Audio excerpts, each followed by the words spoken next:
I would have started this a few minutes earlier, but things went sideways because of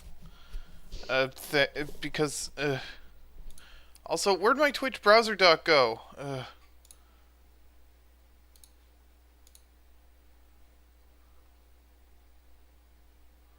Like, anyways, I had audio issues that I had to troubleshoot, and OBS seemingly deleted all my crap, but it didn't. Like, I've had that issue before where it just deletes everything. But somehow the automatically record while streaming got dislodged again. Anyway, well, hello everyone, and welcome back to Bottom Gear, mates. Anyway, today on Bottom Gear, I drive more Japanese cars. So let's just get started.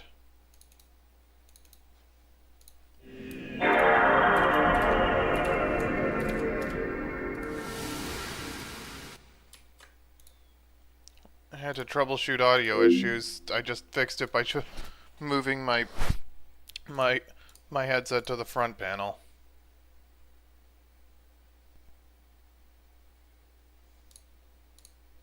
Like, normally I could start these on pretty short notice. It's just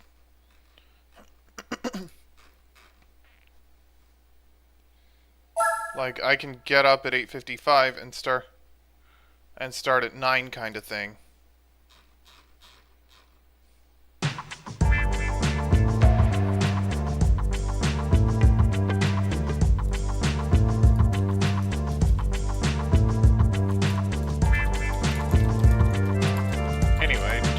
Sec. Even with the intro screen, I'm starting this on. I usually start these on short notice. Get up like 5 minutes before. Throw on the intro screen. Grab breakfast, and then get rolling. It's just.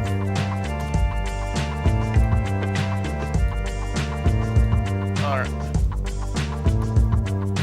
Hey, Pride. What's up? Anyway, so. Last time we did all of these. Next up, Nissan. They got 4 of them, including and we'll be starting with the longest one-make series in the game, the Race of the Red R emblem, limited to the entire Skyline lineage, not just the GTRs.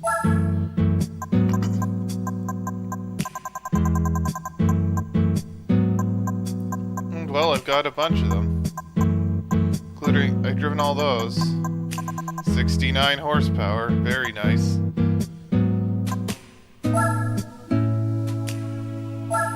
I wonder, how much can I put in these? I know you don't, in my past experiences, you don't actually need that much to win the Red Arm.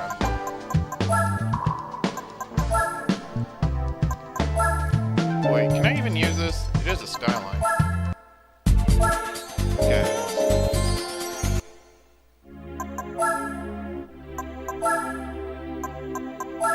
Yeah, there's no way. There is no way.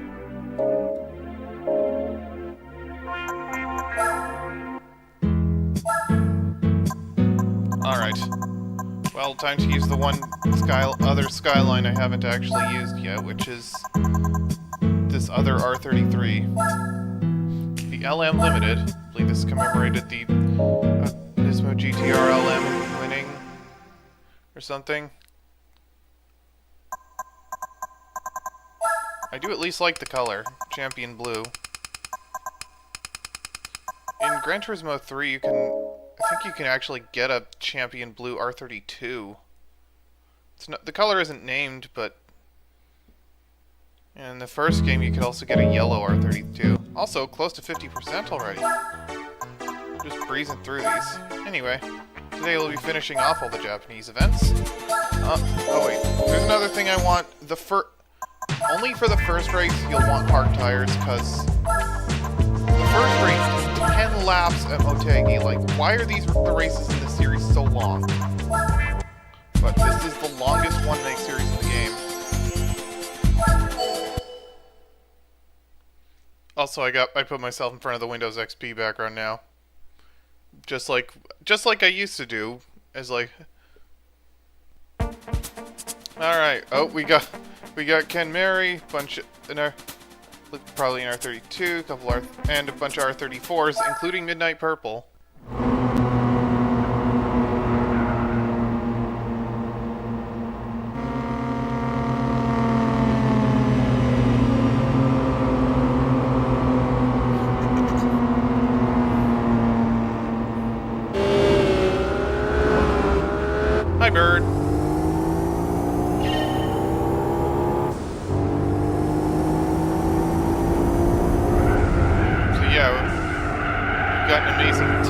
laps here.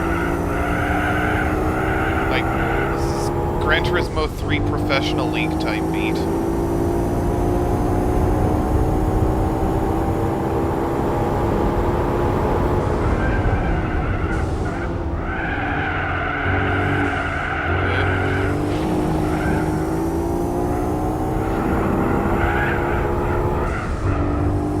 Go in this and floor it? I'm thinking of like SpongeBob taking the driving test. Floor it? No, no, don't floor it! Floor it!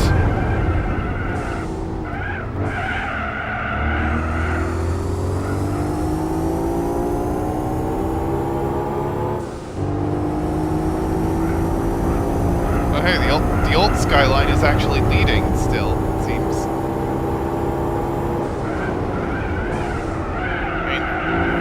If I had like the Ken Mary or even the Hockey Sky, I'd be interested in taking them here, but I don't. The one old Skyline I have is not very powerful, so.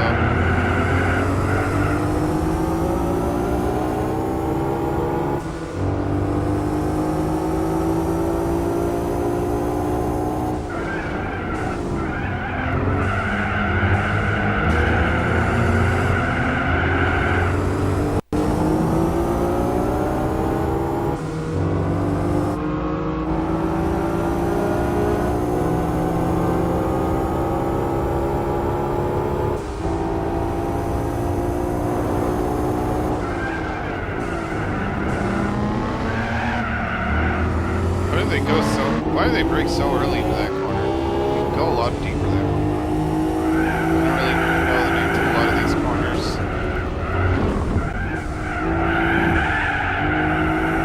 This one's almost a chicane.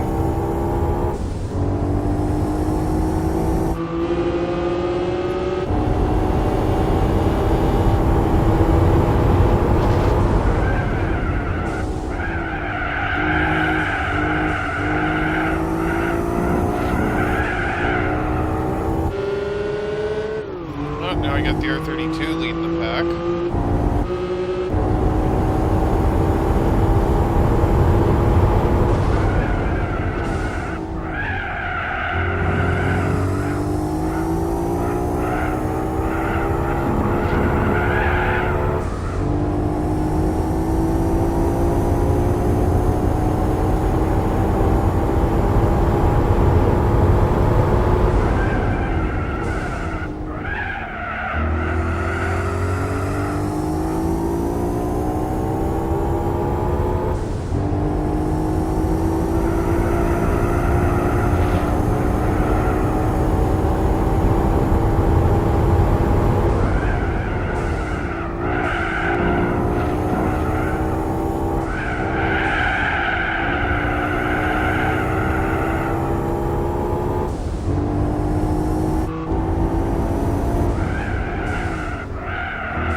buying it. Well, it's already gone anyway. I've been trying to bring that here, but well.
type while doing this. Finally, distracted driver training, for real.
Front tires are turning to crap.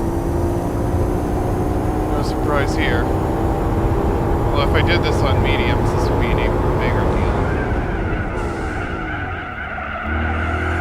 I've tried this one on mediums, they just don't last long enough.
Alright, that's it for the first race of this.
car leading the pack, I didn't notice.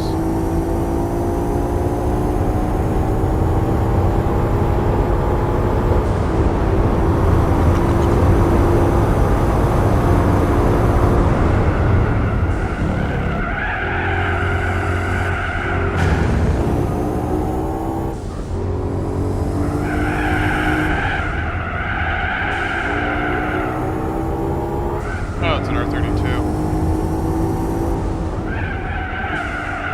I was the one leading the pack last time as well.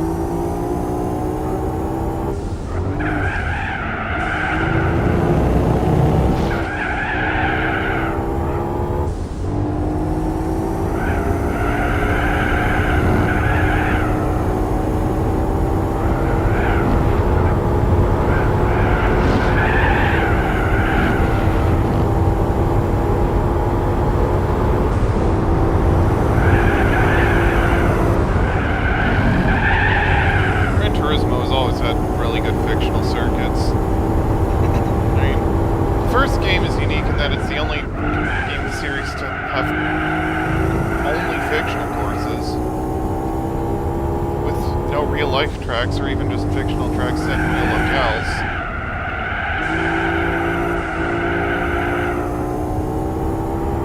And then in GT2 we started getting real courses, because Laguna has been a mainstay ever since.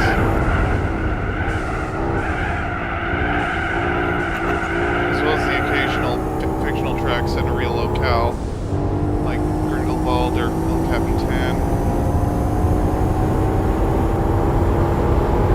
And a lot of the newer fictional tracks of GT Sport 7 are like that, like Maggiore is probably my favorite of those.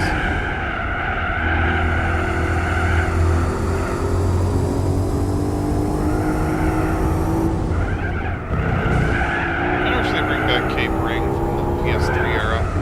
Never really driven on that track because I never played the PS3 era titles back in the day, but that track looks cool.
last night because I was part of Koki Usagi's VTubers 101 panel at KawaiiCon. It was an enjoyable night.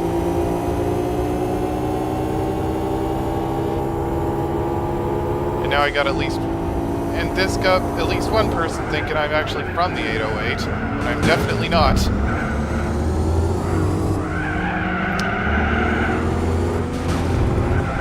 I grew up in the 604.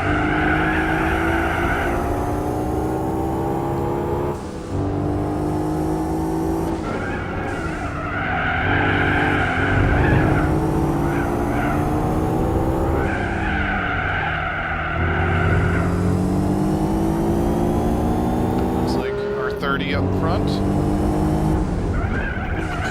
I wish we got one of those. I kind of wish we had like the R30 Super Silhouette in this. Snowplow Skyline as they call it. GT7 brought that back, so. And it's the oldest car in the Group 3 class. I mean, Group 3 in GT7 is supposed to be based off Group GT3, but you also got a bunch of fictional cars. Some of which are stand-ins for cars that at least, some of them that do at least have actual GT3 variants that aren't in the game. Some of them are just completely fictional, like the Hyundai Genesis, and also the Peugeot RCZ Group 3, which is mid-engine, rather than, unlike the Pro car, which is front-wheel drive. And then you got some GT2/GTE machines, like the 3GT2, the 4GT, the 911 RSR, and I think the Super Racing concept is also meant to be a GTE spec machine. You also got a couple old GT500s and a modern GT300 car, GT1s from disparate eras, some Tuned Vision GTs in there too. And it goes right on with the fiction cars. And some of the fictional cars are just cars from older GT games, including the GT by Citroen and the 4GT LM. And then you also, and then you have Snowplow, like that, and that's a car from the 80s put alongside modern Group GT3.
right? Well, well, four-wheel drifting means you're like all four tires are sliding. Why do you ask anyway? Now, in general, this GT4's physics engine isn't really drift friendly, but.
Oh, we got an R31 in here.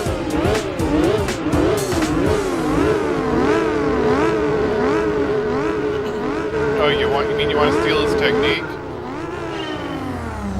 Well, an R33 Skyline, at least the GTR anyway, is probably not the best choice for drifting because it's four-wheel drive. Maybe one of the rear-wheel drive Skylines, though.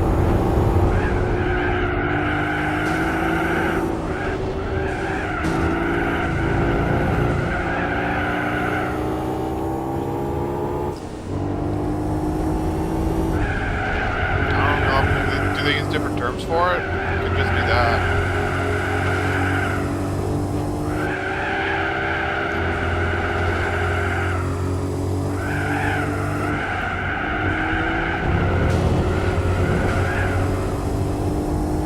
Oh, game volume too loud? Okay, I'll turn myself up a little more. It can be hard to balance audio when you're...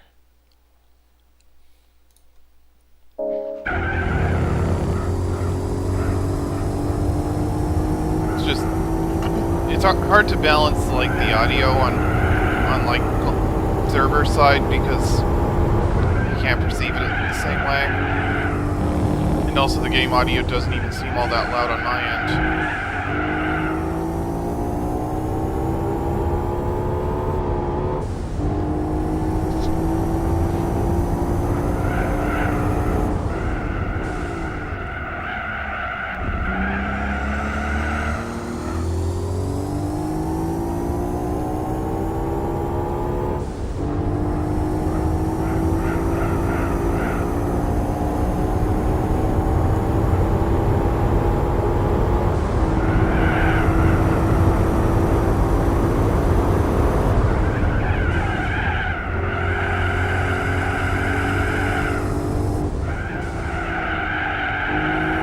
How's the audio now? Is the game still too loud, or do you want me to turn it down further?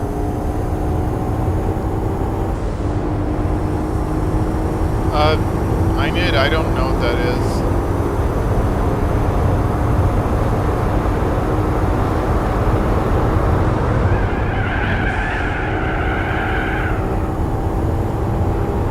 Okay, I'll turn it down a little more.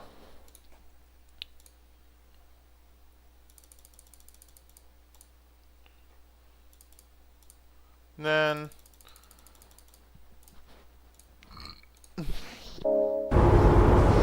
oh, initial D. Yeah, I know. Yeah, I just never heard it shortened to INID. Of course I know what initial D is. Yeah, no worries. Yeah, I just never seen someone, like, shorten the title like that. Like, I am well aware of what Initial D is.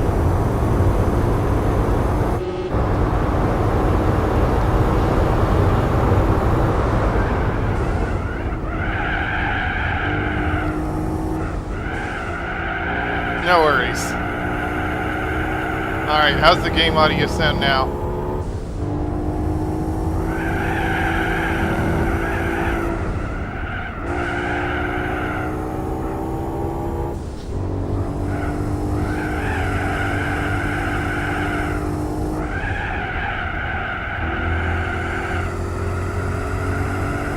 Alright.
I mean, Initial D is definitely exaggerated.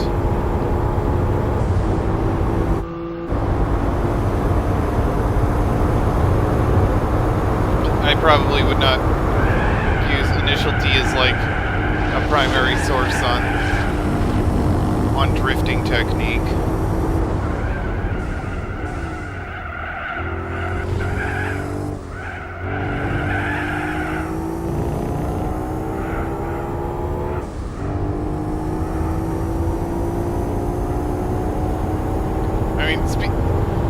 Speaking of Initial D, they have the A86 in this, and they even have like the Shigeno version too, like that I believe was actually like built for the author of the manga himself.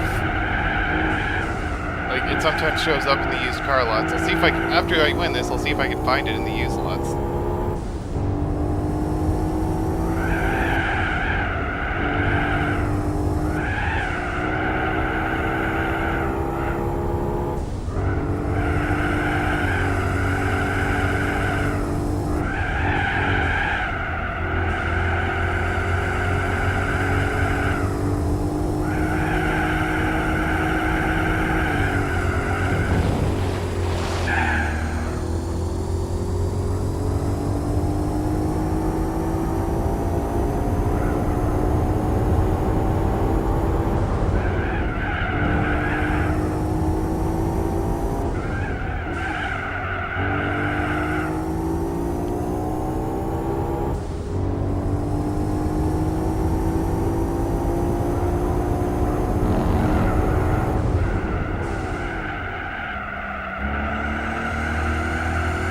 Yeah, that they have the Sprinter Shigeno version as a car in this game. It doesn't have like the graphics on the side, but it does have the black hood, and it's more powerful than the standard Turismo.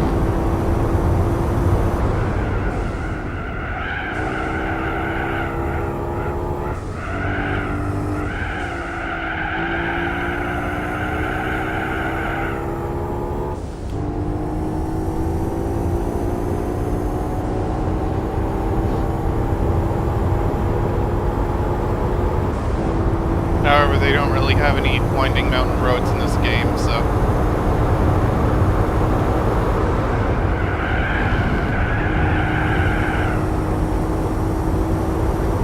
Well, except for, I guess, Trial Mountain, but that's still not really the same.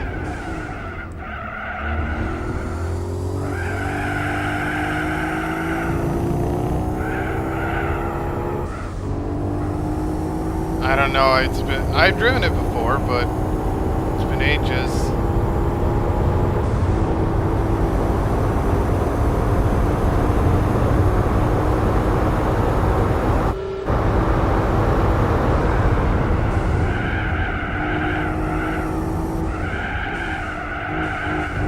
Oh yeah, I know about TXR.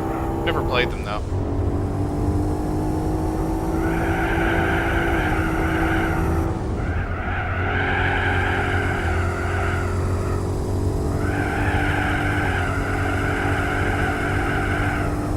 Yeah, it's just TXR / Kaido Battle. It's not really the same kind of racing game. Game is this, like this game's more about like quasi-realistic circuit racing. It's not about like mountain passes.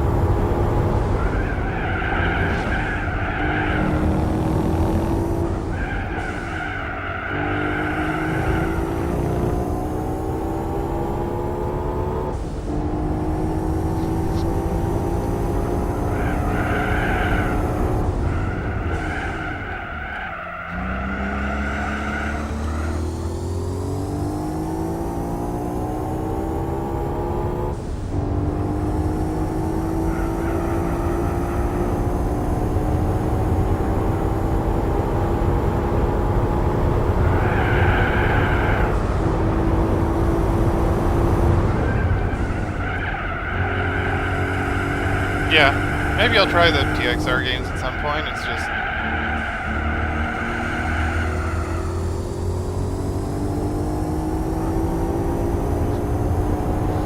I already have too many things I want to play. I mean, one of the games I'm considering playing is an actual RPG, specifically Persona 5.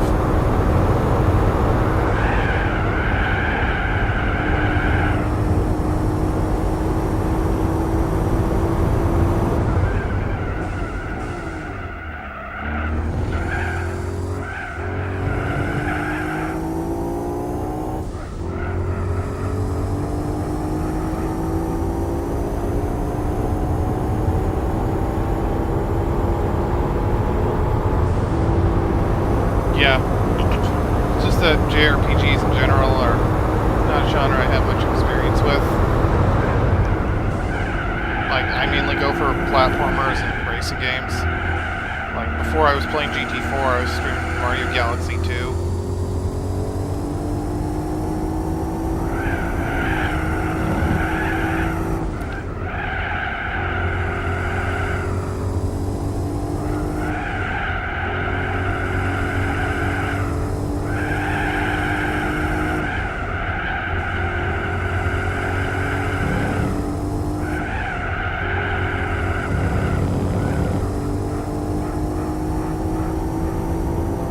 I did stream Pokemon Let's Go Eevee, but that game's really more for newcomers like me or casual players.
I don't know.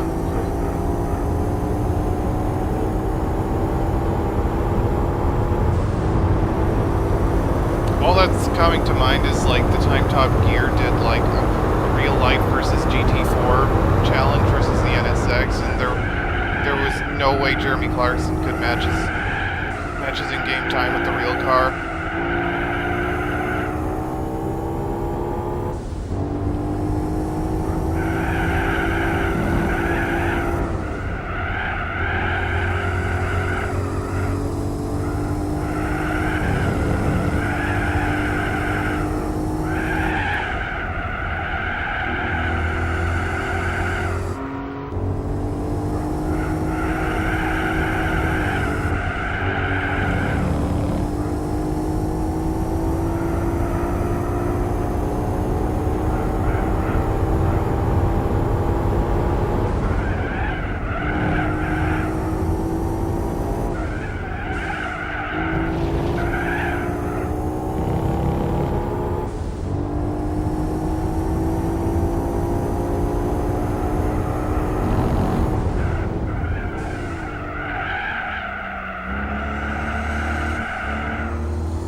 Yeah. GT4 physics really default to understeer, and it's hard to like actually get a vehicle into a drift.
Alright, let's see what we win.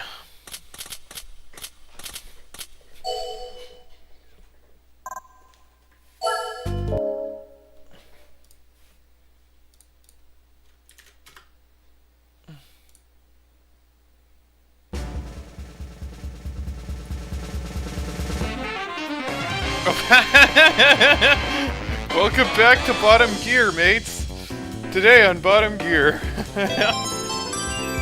Thank you for the follow. Billionaire GT4 grind set. I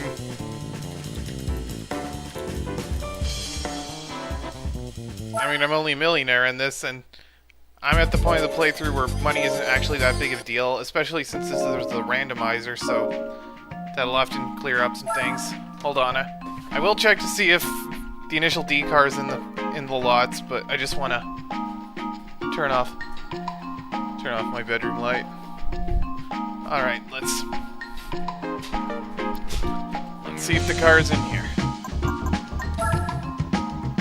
because the game counts the Shigeno version as a 2000. Yeah, they have the initial D Torino in this. It sometimes shows up in here, but it's not here right now. Alright. But anyway, time for, now that the longest one make is out of the way, time for something a little less overlong, the March Brothers. Which is all the slow Nissans, and well, I got 4 vehicles that are eligible.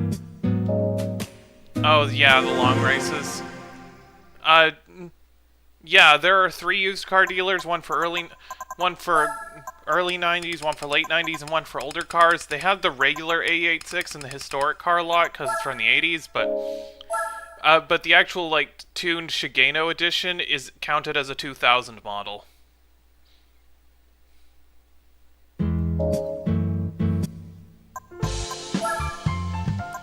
Like they like here's the regular one, but this is but the actual like tuned initial D car is counted as a 2000 model because I think it was a real, like they built a real one for the guy, and that's when they built it. All right, let's put a turbo in this, and hopefully, yeah, I'm not sure if there's a mod for that, but anyway, could have also used the cube, but anyway, let's see what we can do here.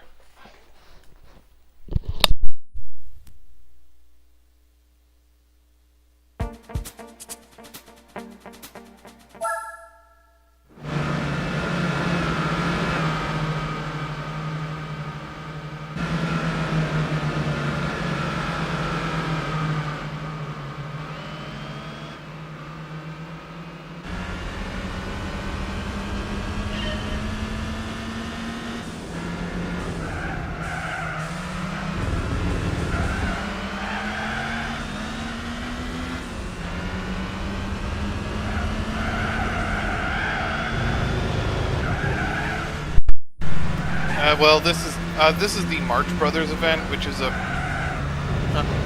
one-way for all the small Nissans.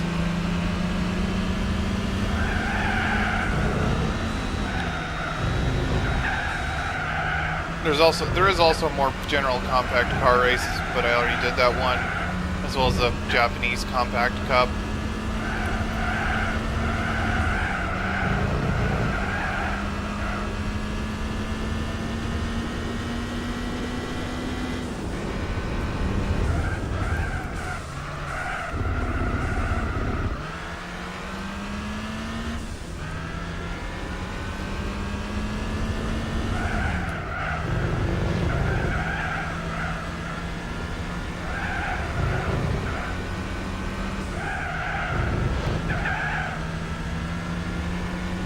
I don't know.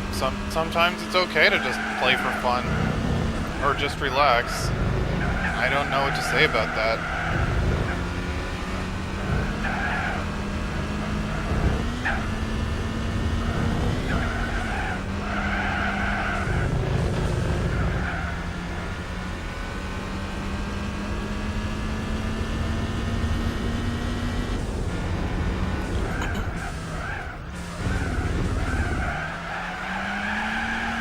Yeah, I understand having too much free time. That's why I do this. It gives me something to do.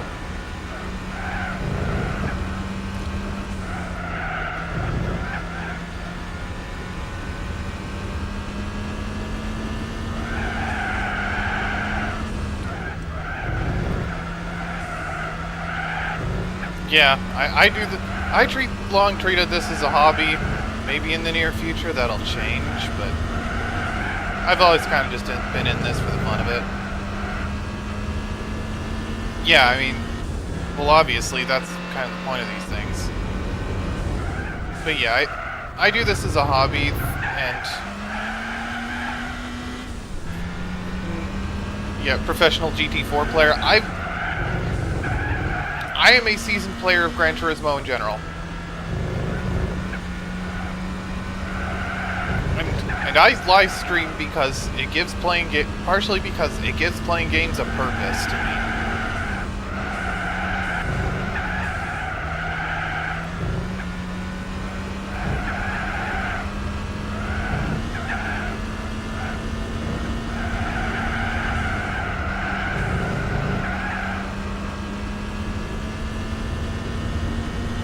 All right.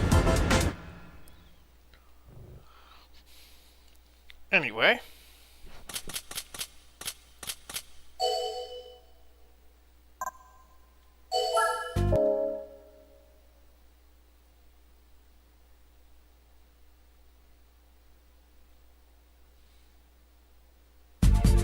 Next up, Suzuka West. Oh yeah, I don't have much experience with the PS3 era GTs. I've done a little messing around with GT5 on our PCS3, but I never had an actual PS3, so... And I would like to... Maybe one of these days I'll stream GT5. I'm not sure.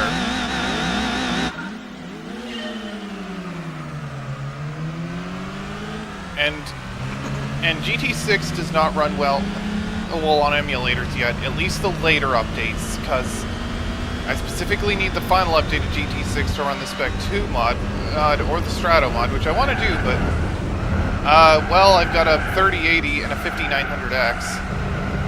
It's just, I have a powerful enough computer to emulate a PS3, including GT5. It's just that the software is not up to snuff yet. My computer is by no means underpowered to... Yeah. The issue isn't that there's just the issue isn't that we don't have powerful enough hardware to emulate the PS3. The issue is just emulating the PS3.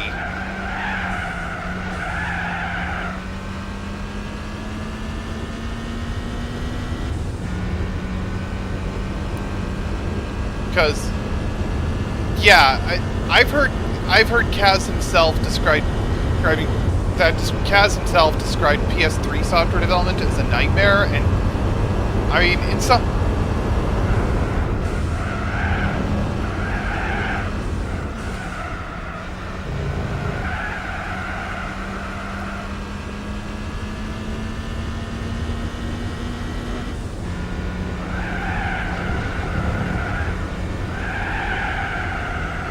Like, as of right now, our PCS3 is compatible with, like, around 2/3 of the PS3 software library, which is impressive, but still. I'm more just impressed that PS3 emulation is even possible because of just how weird that hardware is.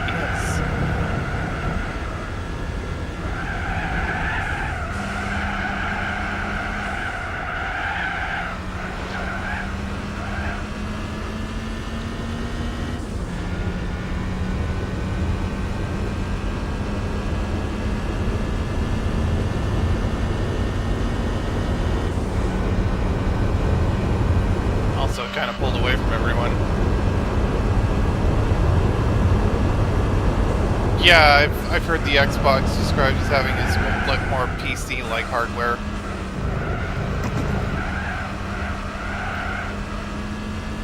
Yeah, I haven't messed with Xenia much. Like, I don't have any prior experience. I don't have any history with Xbox, so.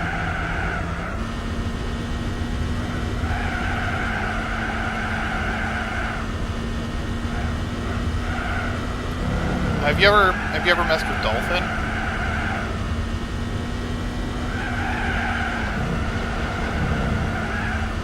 Sonic Unleashed? Nice. I mean,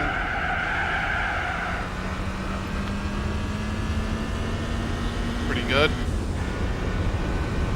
I've never played the HD version of Sonic Unleashed. I played a bit of the Wii version on an actual Wii years ago,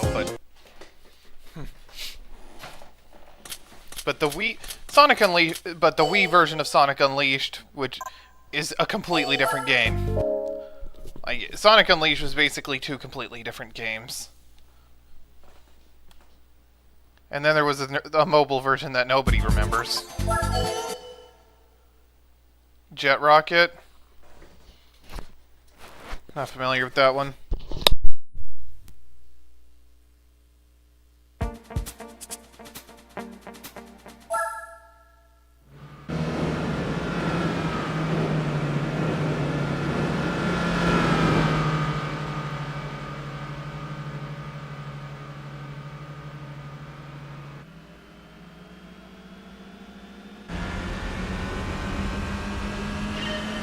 Alright, final round of the Marx Brothers.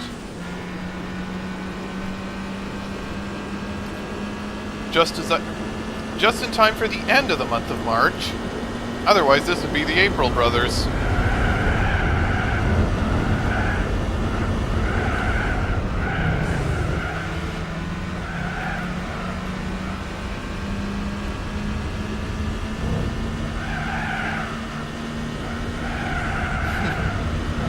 Yes, old flip phones. Well, Asphalt 4, I mean, the mobile version of Unleashed was also made by Gameloft, so there you go. From what I've seen of Unleashed Mobile, it's just use the same playstyle as Rush.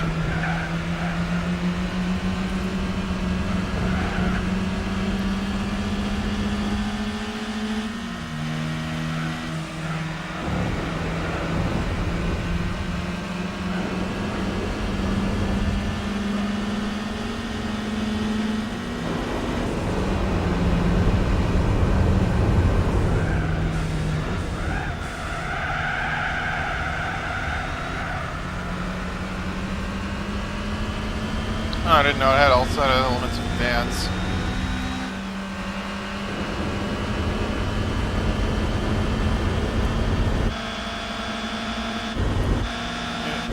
Why don't we have the Nissan Figaro in this game?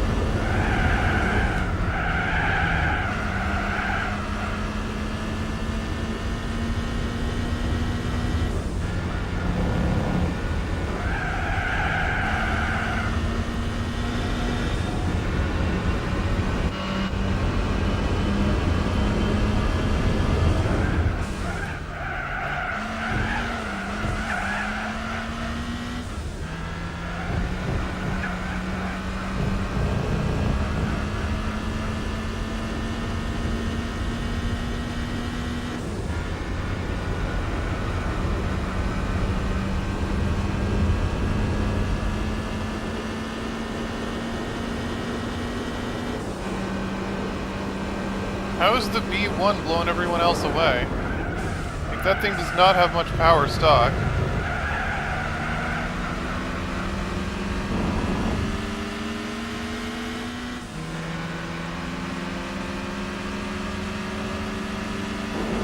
Oh, it's gonna be a drag race that I think I'm gonna lose. Oh, that was a close one. Alright, let's just find a different grid.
Again, how is the B1 so fast?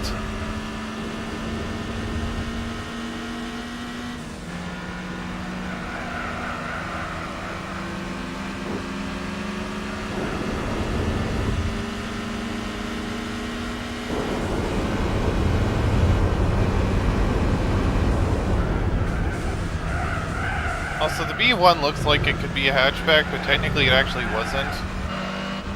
Much like the classic Mini.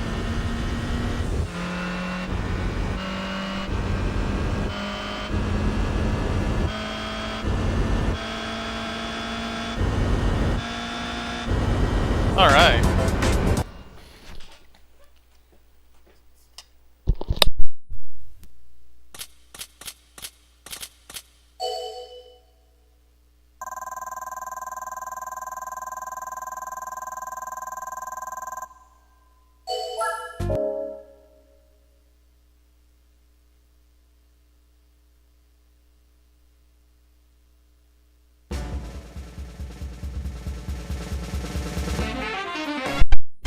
Okay.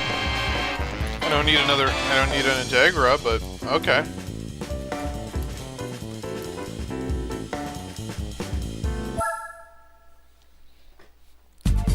Alright, next up, Sylvia Sisters. And I have a Sylvia, so... Yep. Thanks for coming over.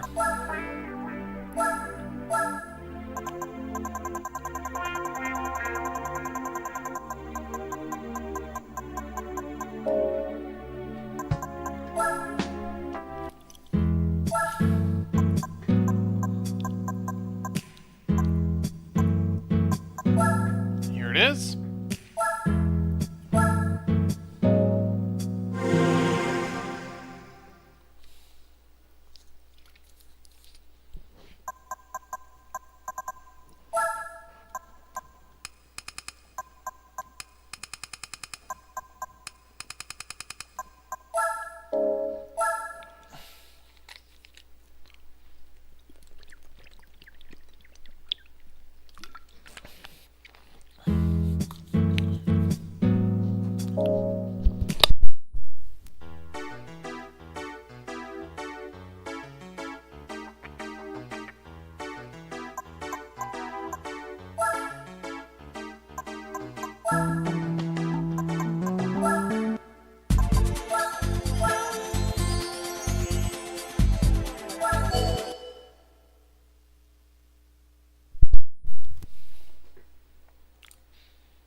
Alright, we got the 240 RS in there. Definitely not going to have much of a challenge here, but hey, it's a free car.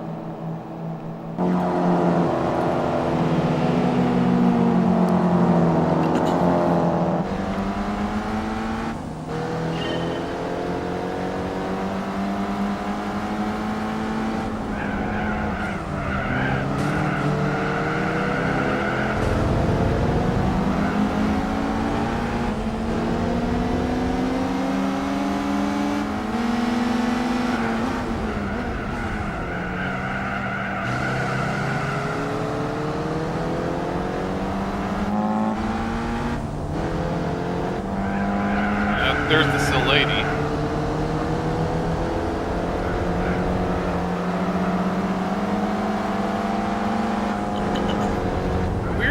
Yep. Weird quirk of the Sil lady in this game is that it's the only car in GT4 that does not have a listed manufacturer. In the garage, it's lit. In the vanilla version, you can't access it in arcade mode, and in your garage, the listed manufacturer is just not. Because most Sil ladies were just unofficial modifications, except the one in the game is based on an actual officially sanctioned model. And every other GT game appears in, which is every mainline title except 3, it's counted as a Nissan. But in this game, the listed manufacturer for the Sil lady is none. Which means you can't even tune it at the Nissan dealer. So you have to take it to the tuner village.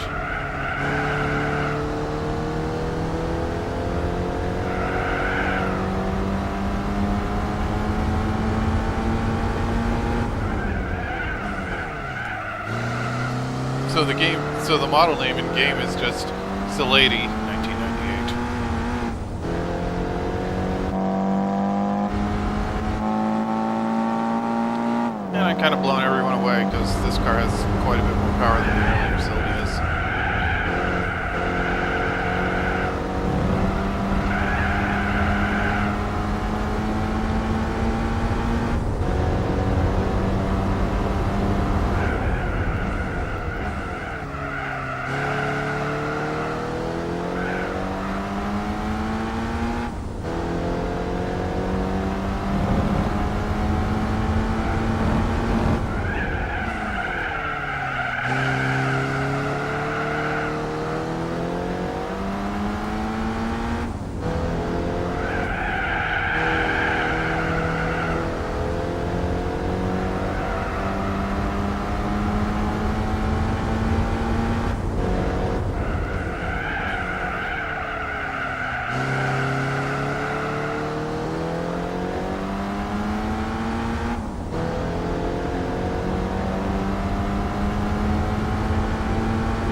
Oh, we got raid.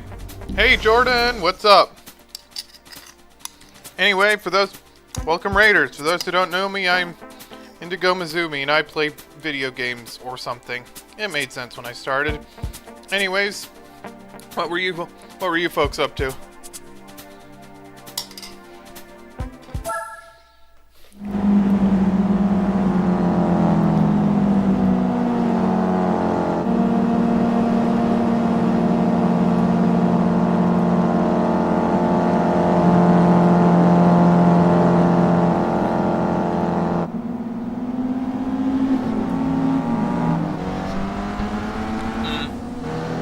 Yeah, I haven't played ACC.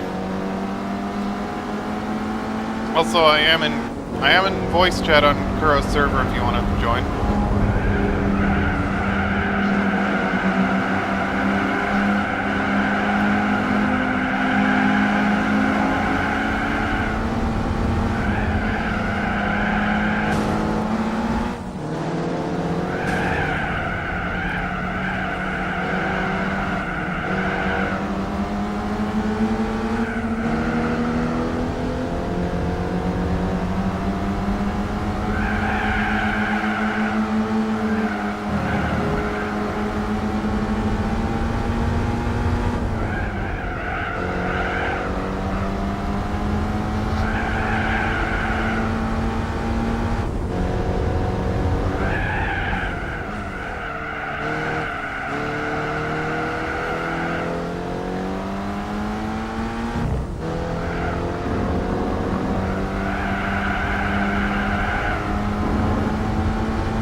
Alright, one more round for the Sylvia sisters. Oh, Reska Kyoso, hello! We got another raid not long after the first one. Hello! What brings you to my stream? For those who don't know me, I'm Indigo Mizumi, and I play video games online for people. It made sense when I started. Anyways, what were you folks up to, and what brings you to my stream? Yes, Windows 98, baby. 'Cause I'm old school like that. Thank you for the follow Dirty Kohai. And MLG 2460. Oh. Yes, and yes, my stream overlay is based off Windows 98. And I also have an intro screen that's just the Windows 98 installer.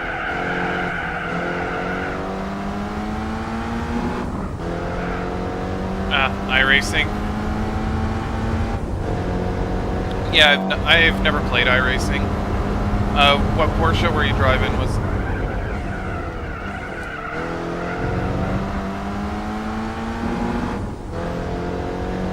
Oh.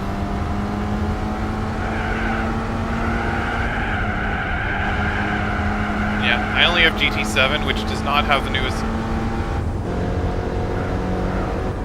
yes, it's the GT4 retexture and HDUI and Indiglow mods. If you look at the YouTube side of the stream, you can find... I have links for everything. So yeah, it's not just the randomizer, I'm running a bunch of retextures to make the game look a lot crisper.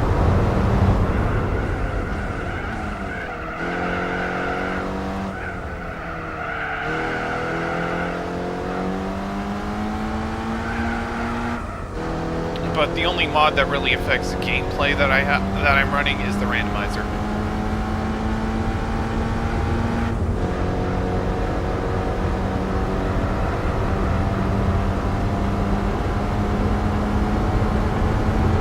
Oh yeah, someone else complained about this. Like, it can be hard to adjust my audio levels because I don't perceive it the same way you do. I have it turned down in OBS, but I don't have it turned down, the game turned down itself. Like, if you want me to turn down the game further, I can. Or, because my mic is already starting to peak, because I have it turned quite a bit up, but if I could turn the game audio a bit down if you want. And turn the... Alright, how's it sound now?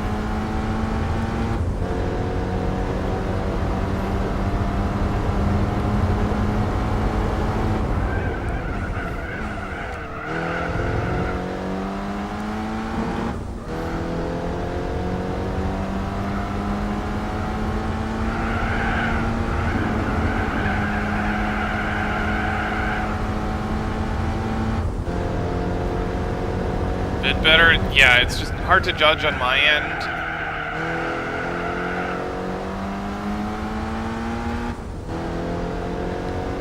Alright, I'll turn the game down even further if you want.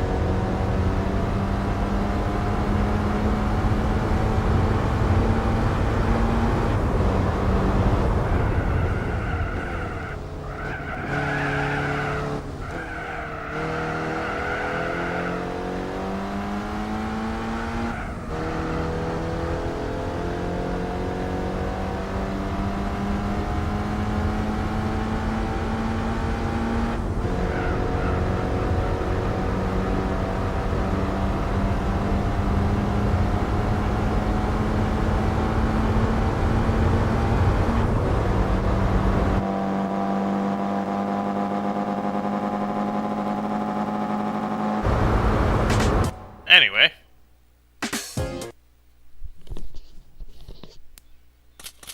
Let's see what we... Only $2 grand. Oh. Let's see what we win.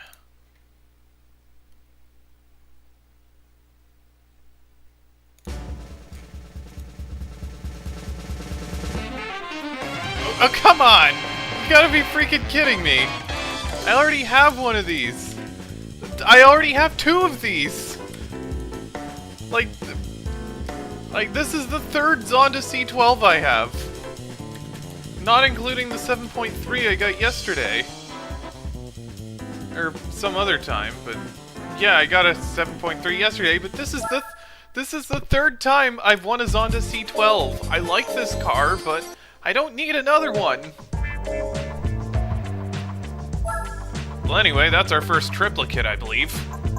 Anyway, one make for Nissan, and that's gonna bring us to Club Z, so...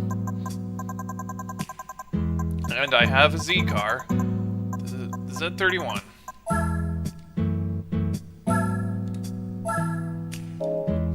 Now that's an 80s wedge.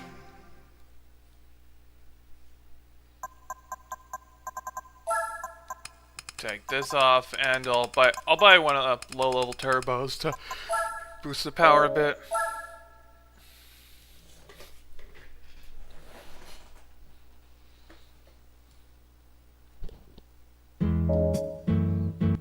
Wait, what did it say the percentage was? 46.6, so I'm definitely not reaching 50 today. Under, how much power can I put in this? 449. Yeah, you know what, this will be enough.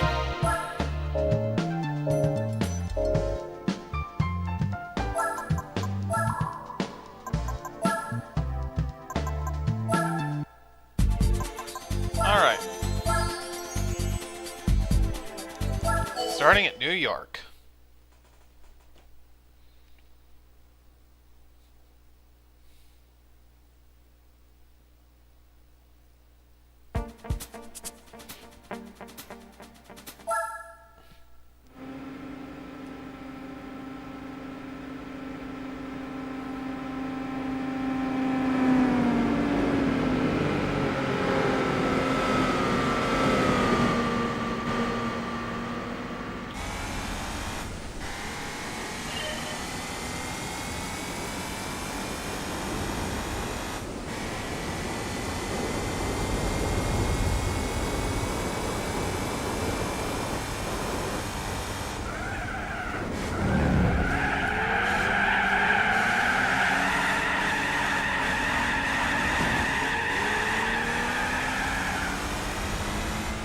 Get that one wheel peel.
am definitely not catching up.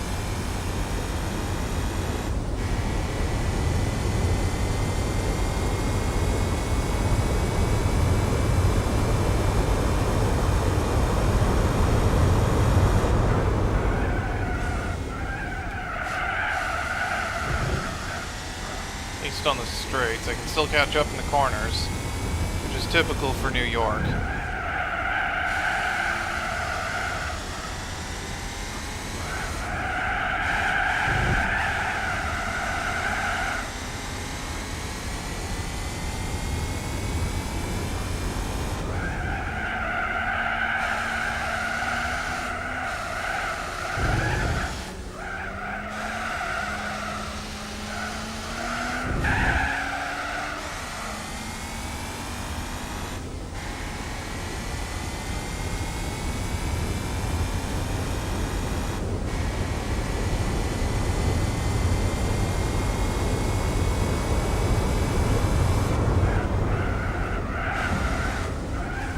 I think I might still be able to pull this off.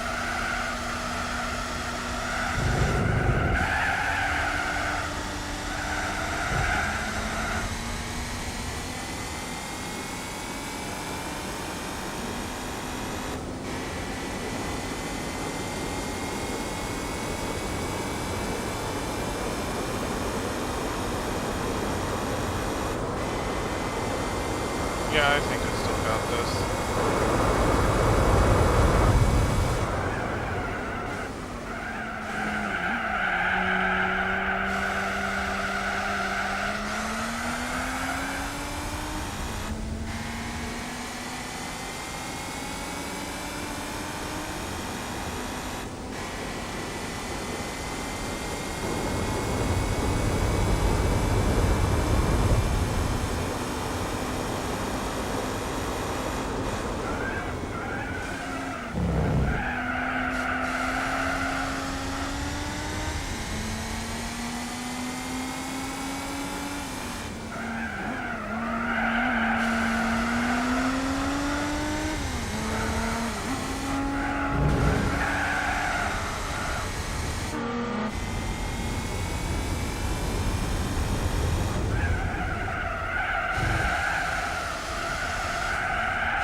It's weird how it's kind of billed as both the Fairlady Z and the 300ZX, because it's kind of mashing together both the American and Japanese names for it, because in Japan it's always been billed as the Fairlady.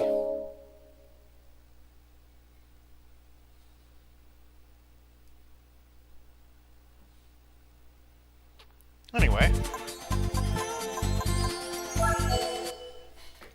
Next up, Tokyo.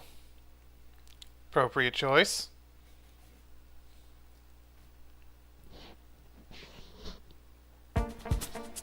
Oh, and we got the 240 in the back. Oh, hey, and the Fairlady 2000, which isn't even a Z car, but it's still allowed here, because the Fairlady 2000 / Datsun Sports is sort of the precursor to the Z car line.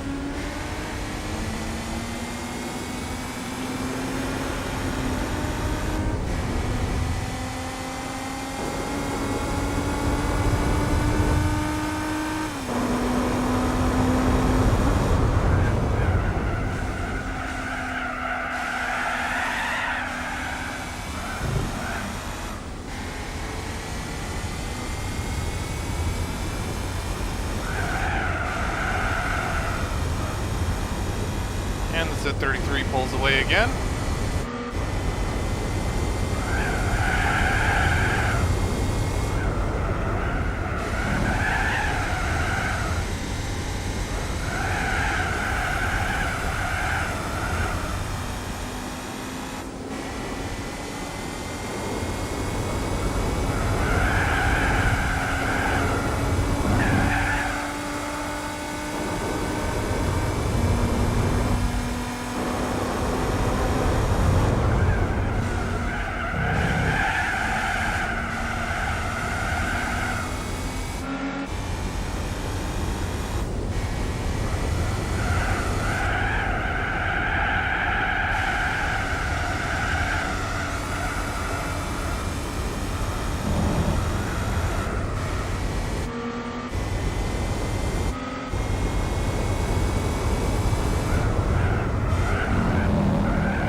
One of the initial D cars? I don't know. I'm not really familiar with initial D. Is the Z31 in there? I just happen to be using this, like, because I had one.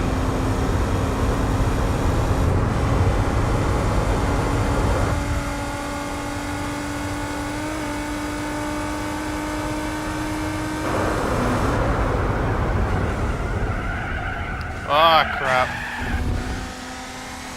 Not mean to do that. And I know they also have the FCRX7 in there. I think. But I haven't driven that in this playthrough. Probably won't.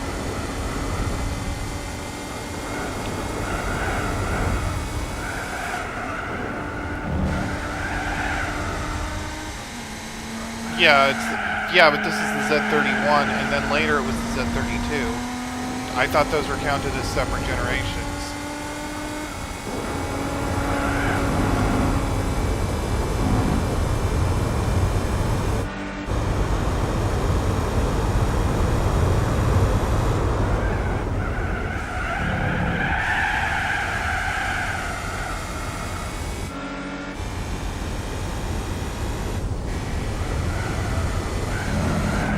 Because this game has the 240Z, it has a late 280Z from the late 70s, and it has this is the 1983, and it also has the later Z32 300ZXs, several years of variants, and then it has a bunch of Z34s, or Z33s I mean. Z34 was obviously later.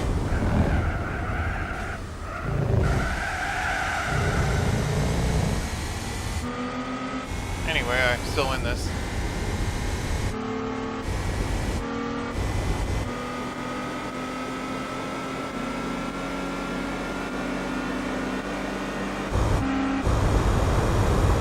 Go. Considered taking off the turbo for some of the tracks, but yeah, I've never seen Initial D. Considered taking out the turbo for some of the tracks, but I think I'll be fine with it on. Like, with it, I'm pretty evenly matched against the 350.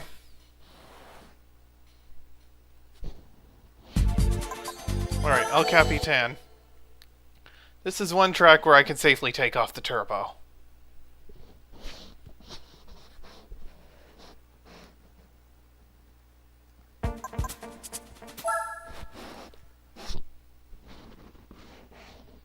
Alright.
I've said this before, but this track is like a roller coaster.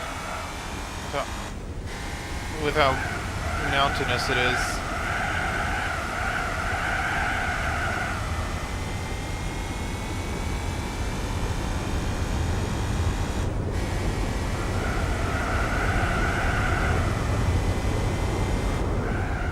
Considering they take place in the same locale, and why isn't there like a combination track of both Cathedral Rocks Trail and El Capitan? Because the full course of Cathedral Rocks cuts through this track.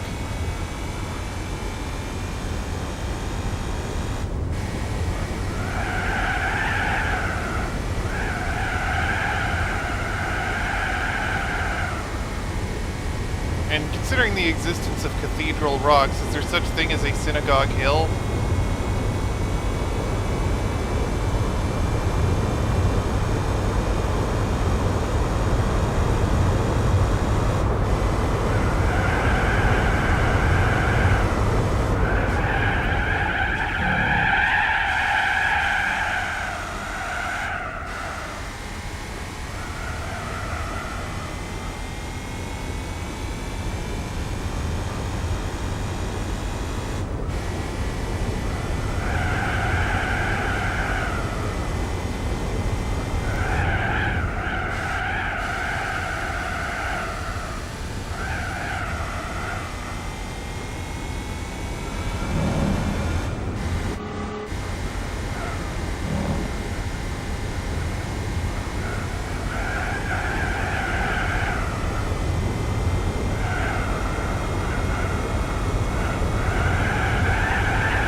Hello.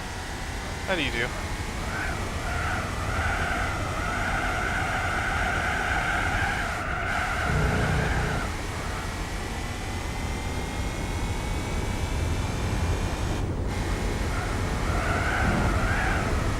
I'm just playing more GT4 again.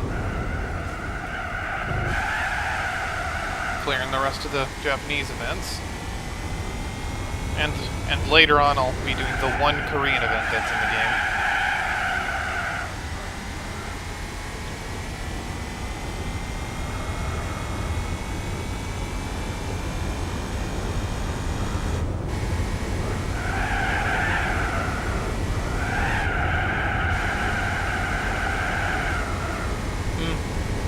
Hi.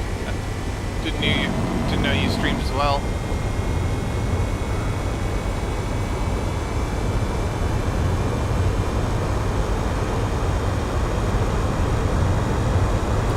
This whole stream layout you see here with like the Windows 98, I just kind of made this.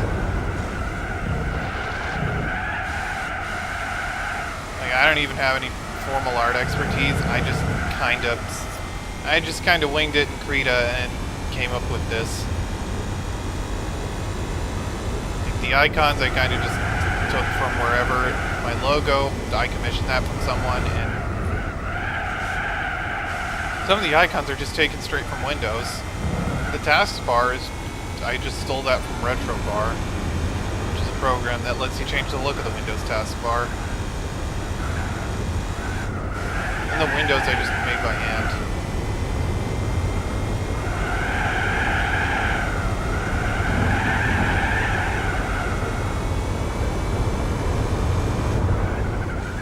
Yes.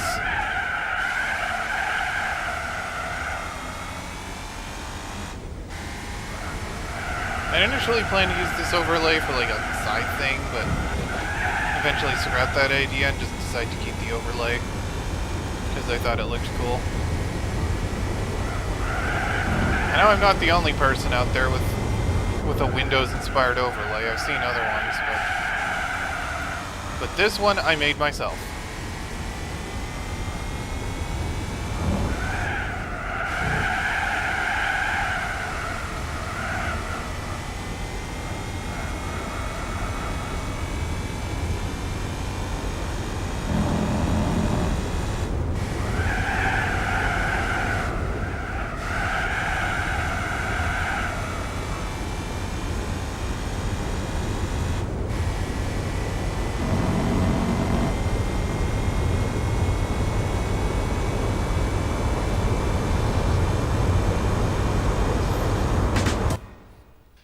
Well, maybe I should break into those brownies I bought yesterday.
Doing that thing again.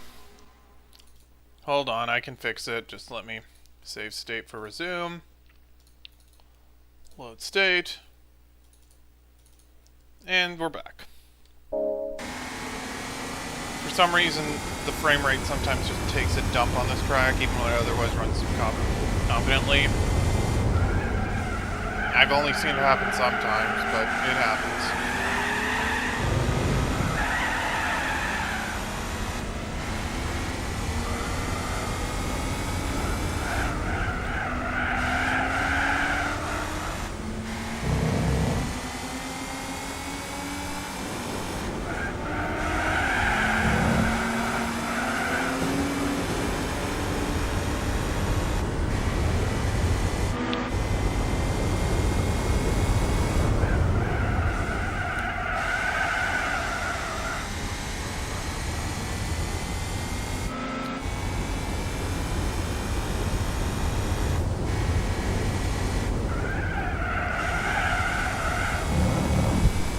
Can I catch up to the 350?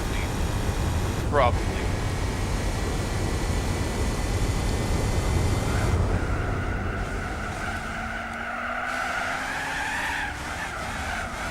Avoid the one-wheel peel.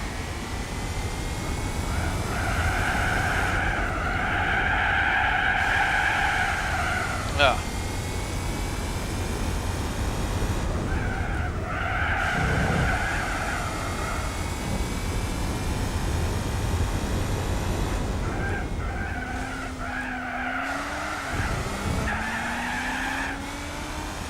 Still have my donut fork on this table from yesterday.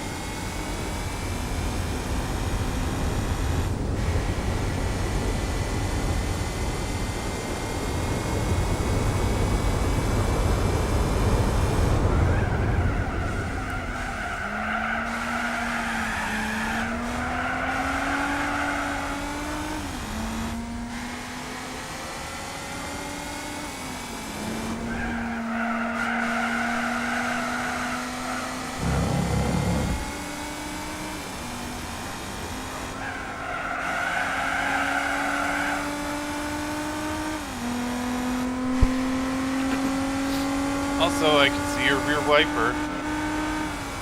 So it looks like I have a rear wiper too, because we're both hatchbacks, technically. I don't know, mine doesn't look as substantial though. There we go.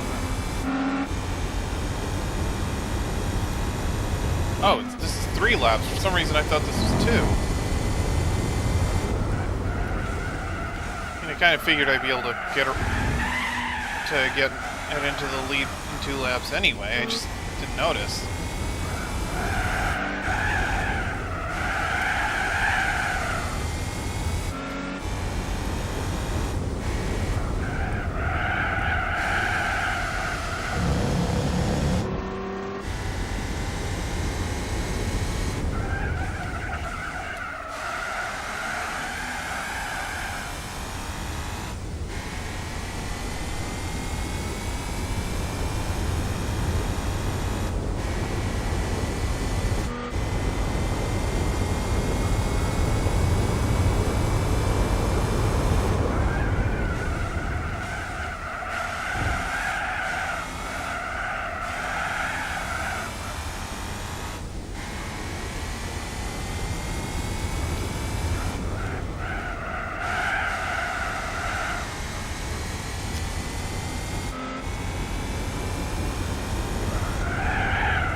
into that one. Alright, time for Grand Valley Reverse. Wait, where'd my closed captioning go? Why did it stop working?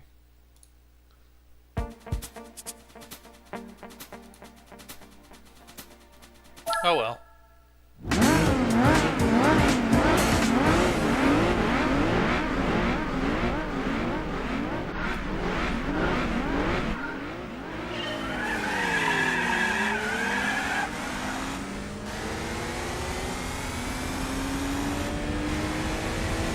Around 7 seconds, not bad.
another dupe.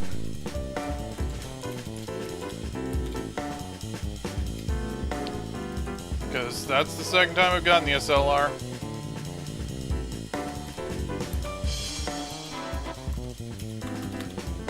It's a nice car, but I don't need another one. Anyway.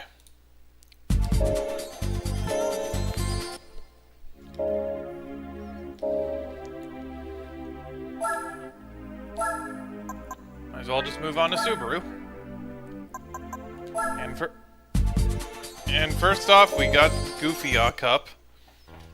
Just one race with the Subaru 360, and thankfully you don't have to scour the used lots for this. Hey, let's go. 15 of your finest two-stroke horsepower.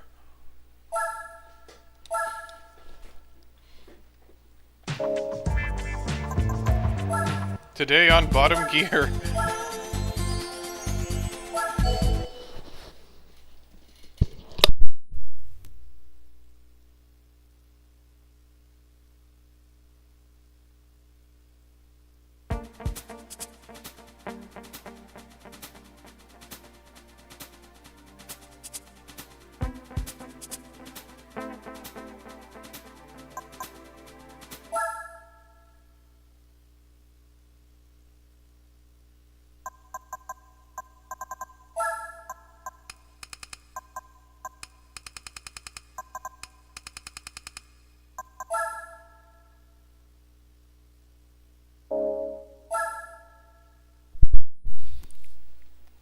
So yeah, just one lap, 3 laps of Tsukuba, which is a lot for a vehicle.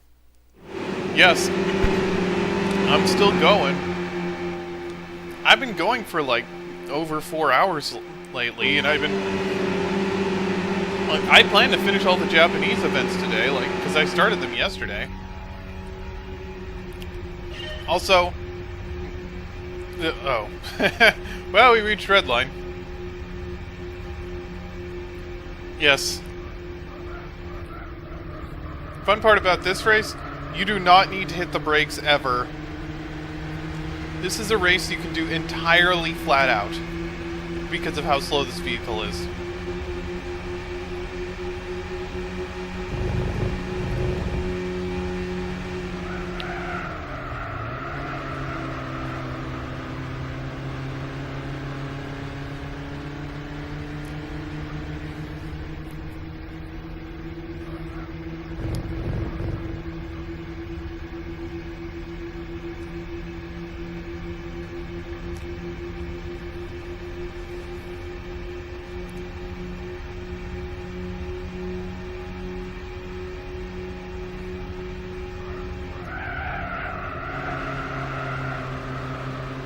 Yeah, I am, as mentioned before, I am a seasoned Gran Turismo player, so... yeah.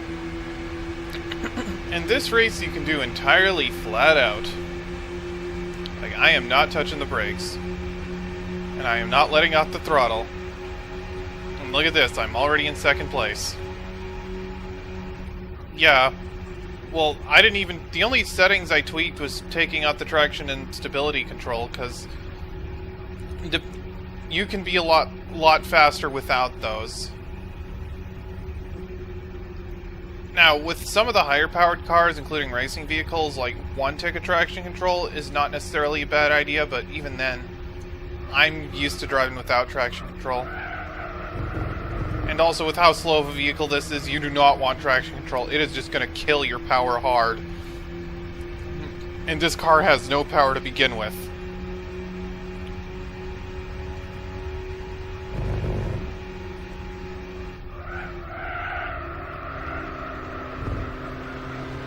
.15 horsepower.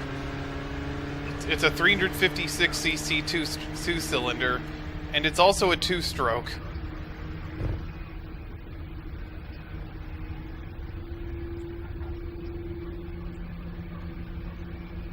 Yeah.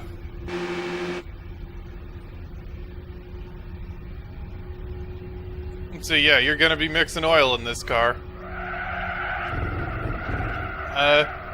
Yeah, I mean, it kind of looks like the old Beetle, and it is rear engine, except the old Beetle was a flat 4, and which of course Subaru an engine layout Subaru themselves would later become well known for, but that was a 4-stroke engine.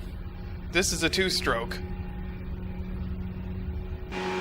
And I mean the Beetle was meant to be the people's car, but and the 360 is from the Japanese K car class, and the entire K car class is pretty much the people's car of Japan.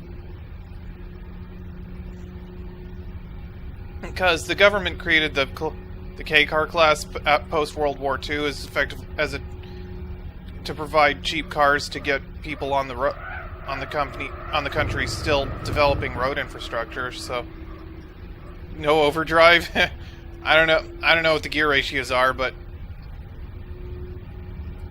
I'm surprised this thing actually goes to 5,500 RPM.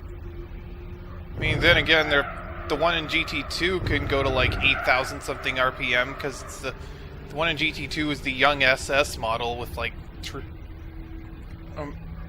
or maybe it's just just 1S, but it could go to like 8,500 RPM and make a whopping like 34 horsepower. Yeah, I am running it to all the way to redline. The game doesn't simulate blowing the engine. It does have fuel consumption and tire wear, but I mean, look at this. I'm basically putting I'm driving the car flat out, and I'm putting no stress on the tires or the fuel. And I haven't even used any fuel. Like, the fuel indicator has not gone down at all. And also, I'm already way ahead. And the race is over anyway. Yeah. I mean, this is the first GT game to even have fuel consumption. Although the earlier ones did have tire wear, but only for the endurance races. Anyway, yes, the Subaru 360.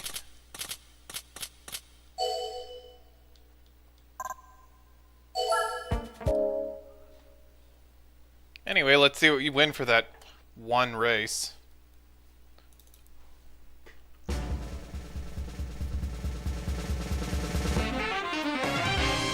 Okay. That's, it's not much, but there's a 1-make I can use this for, so I'll take it.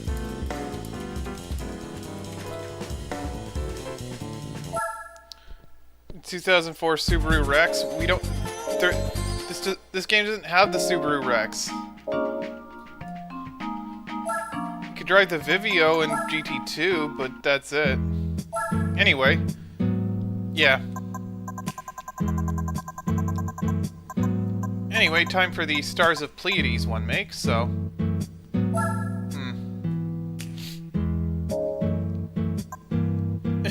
You know what? Let's be goofy and use the wagon.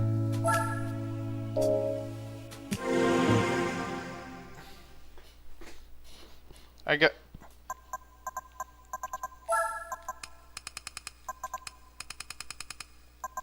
Impreza? Well, we got plenty of those in the game, and plenty of legacy models.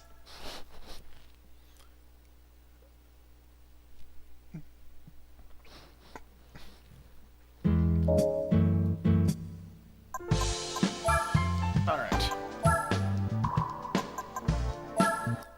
Anyway, Stars of Pleiades. This is pretty much limited to, well, all Subarus. If you're wondering about the name, Pleiades is the star cluster on the Subaru logo, and the because in Japanese that star cluster is called Subaru. That's where they got the name. Anyway, 158 points, but I think we'll be fine.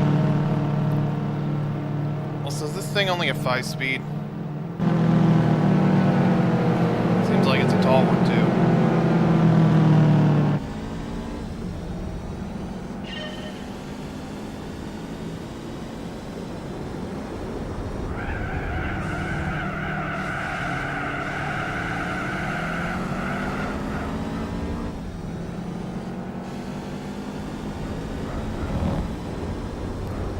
3.3. Also, it's 5 laps here.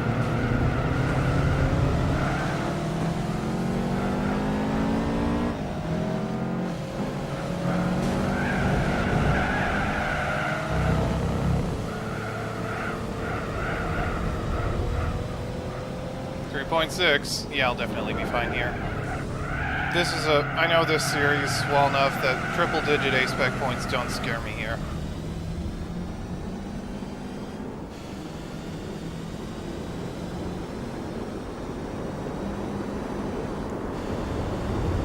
And we got 5 laps anyway.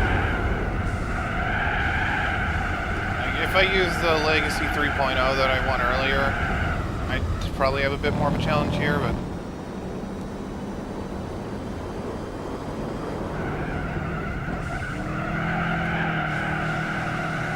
out of my way, tiny sedan. I've got a big wagon.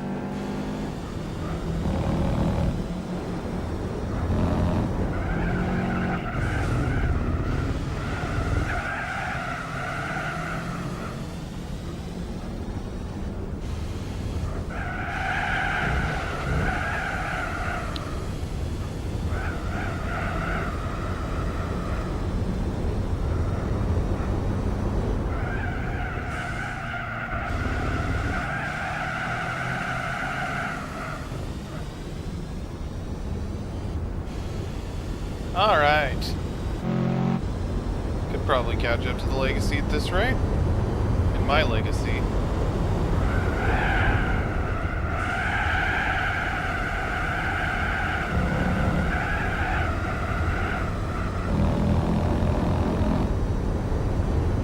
.4.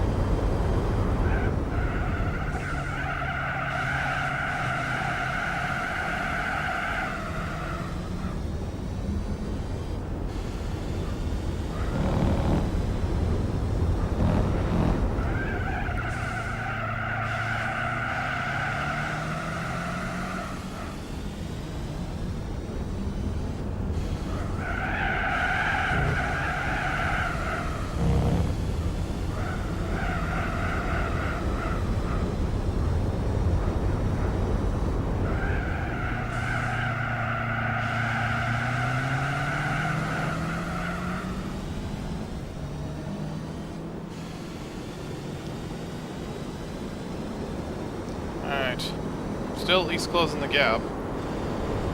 It's just I still have the disadvantage on the straights.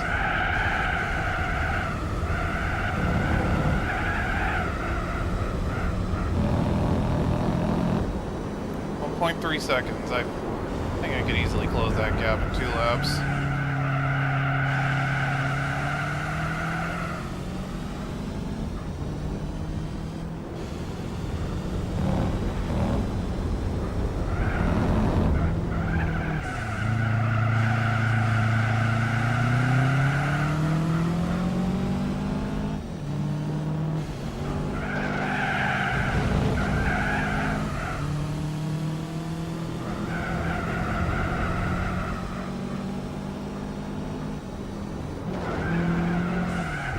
That's pretty clean overtake. And I got 1 more lap, so I can easily... So I got some insurance.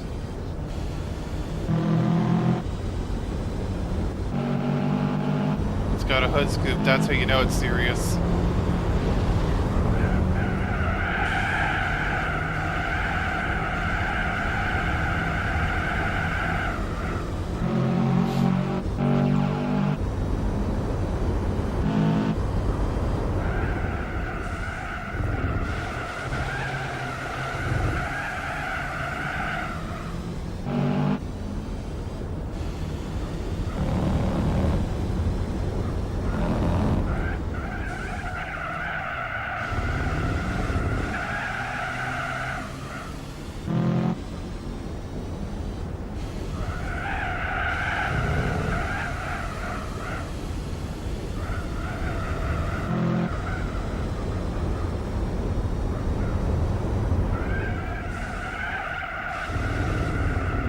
Yes, thanks for coming over.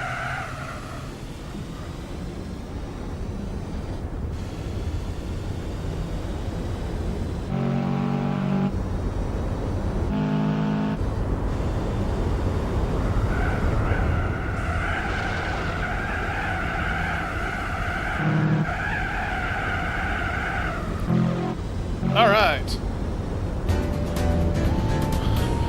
Looks like I'll be pretty evenly matched here.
By my performance at Tsukuba, the rest of these races should be pretty easy going.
Alright.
Come, Impreza. I've got wagon power.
Okay, so...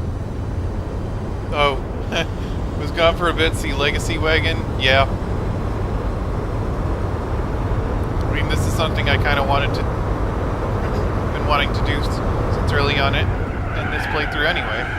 Run the Legacy Wagon in the Stars of Pleiades. Did well in the first two races, I'm probably not going to win this one, but...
Alright.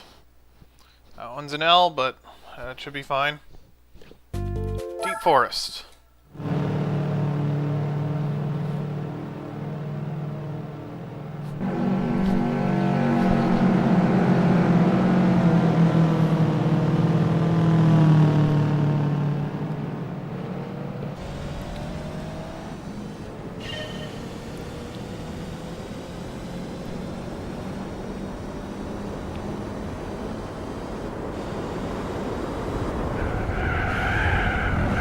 I'm doing this on a controller. It is possible to use a wheel on an emulator, but I don't have a wheel. Would like to get one at some point, though. Would be fun to have.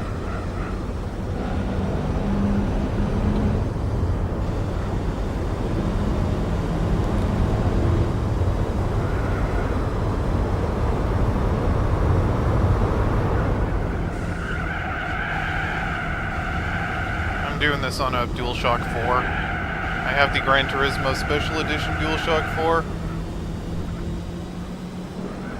Yeah, I definitely want to try it at some point, it's just those are expensive. The GT Edition DualShock 4 has the GT logo on the touchpad. I got it because I thought it looked cool.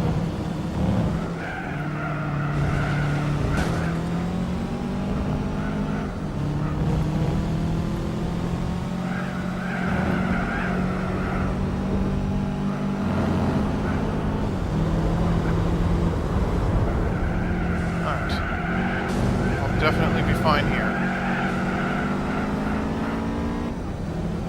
Because we got 3 laps. I can already see the front up there, so...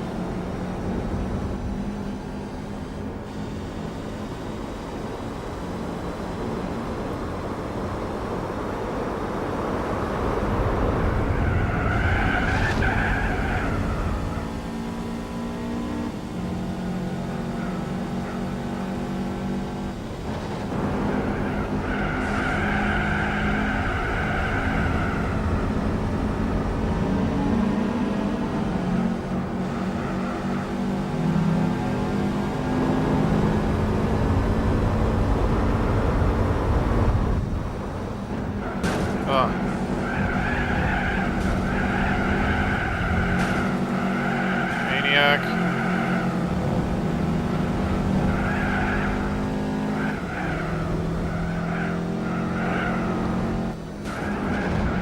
Oh. Didn't mean to do that, but I'm in the lead now.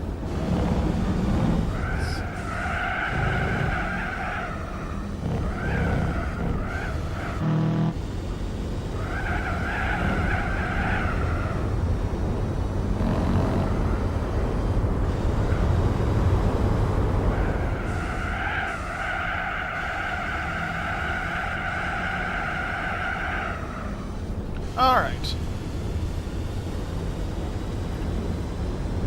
Polyphony Digital.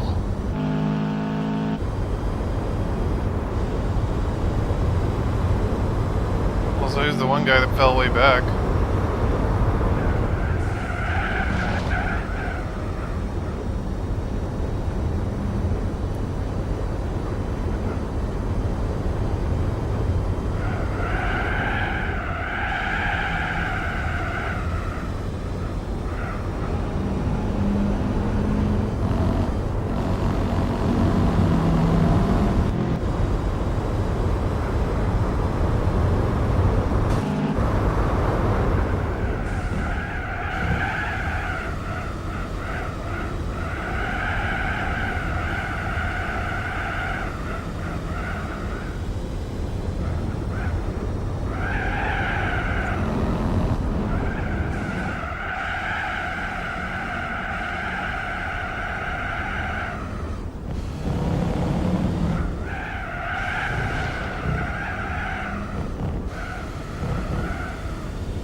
Alright.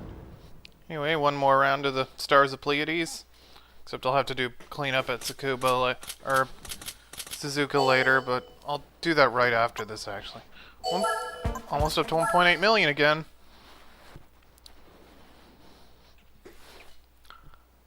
Laguna Seca.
Oh, hello.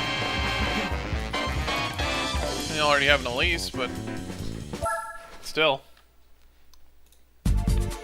Alright, now to rerun the Suzuka event before I get to Suzuki or Toyota.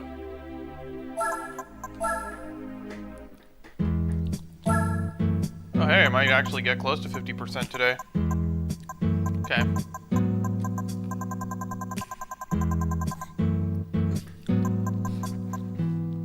Just gonna use this one. Since I'd already tuned it up with Boxer Spirit.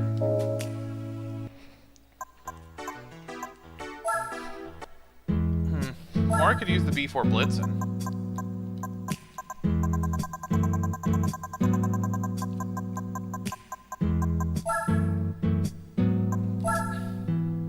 $14.50. Okay, it's basically the same.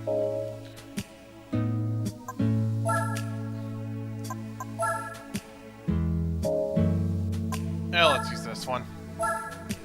Doesn't really matter, but kind of one. This one should be fine. It's quite a bit lighter than the Legacy.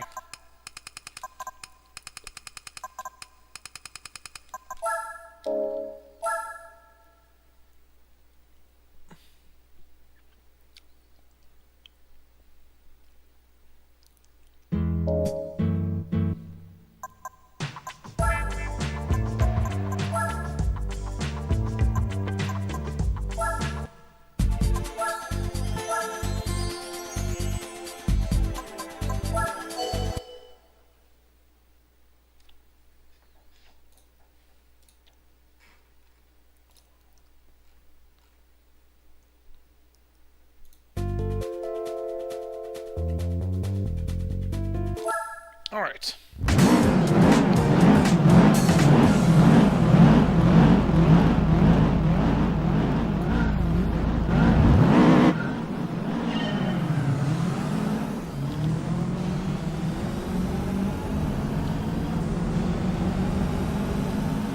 Oh, yeah, and we only got the one Legacy here.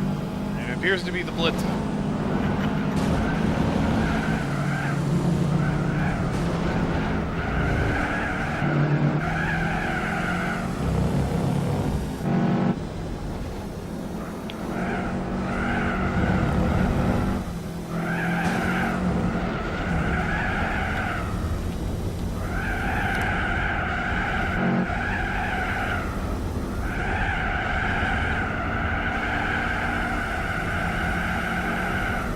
You know what classic car would be cool to have in a game? The Beast of Turin.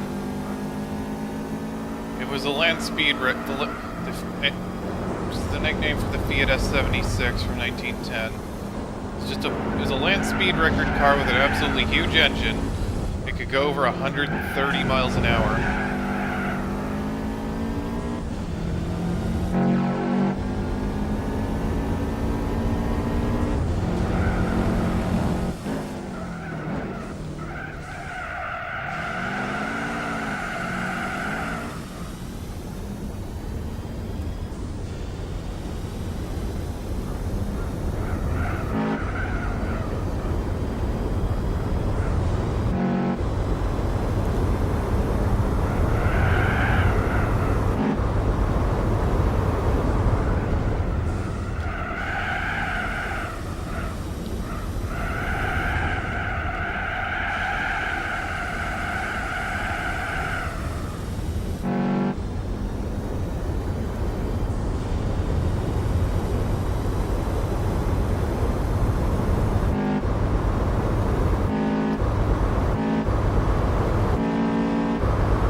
Next up, Suzuki.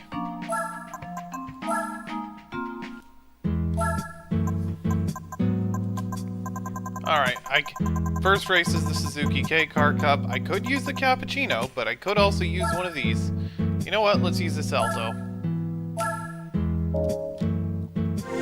Maybe a bit slower on track than the Cappuccino, but... yeah, I know. It's the K-Car Cup and Suzuki Concepts. Believe me, I know. I've played through this game enough to know where everything is. And Suzuki K-Car Cup... and the Suzuki Concepts race is gonna get a little silly. If you know, you know.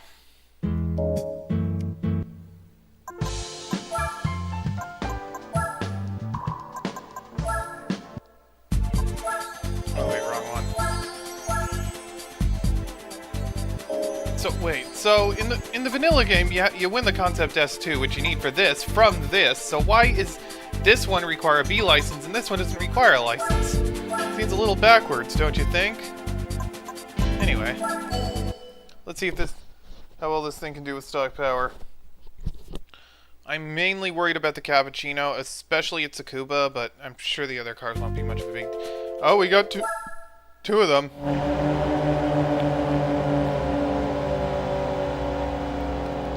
Because the Cappuccino will definitely have a handling advantage.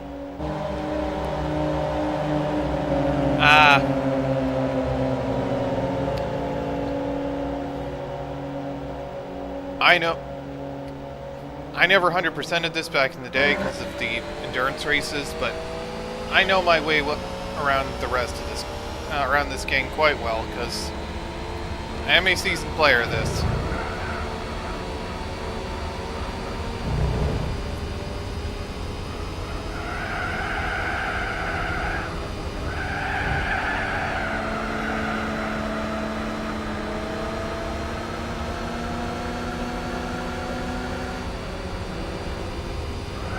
And as you may have seen earlier, like I'm almost at the 50% mark of this playthrough.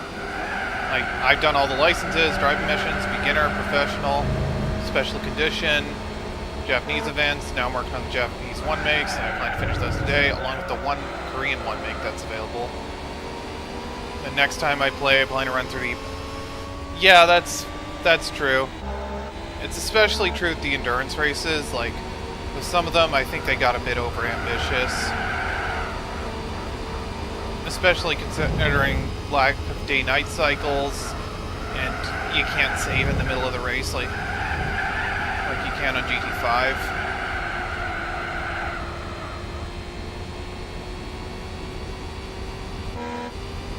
For some of the endurance races, I plan to just run in B-Spec and fast-forward the emulator, because I'm not taking this too seriously.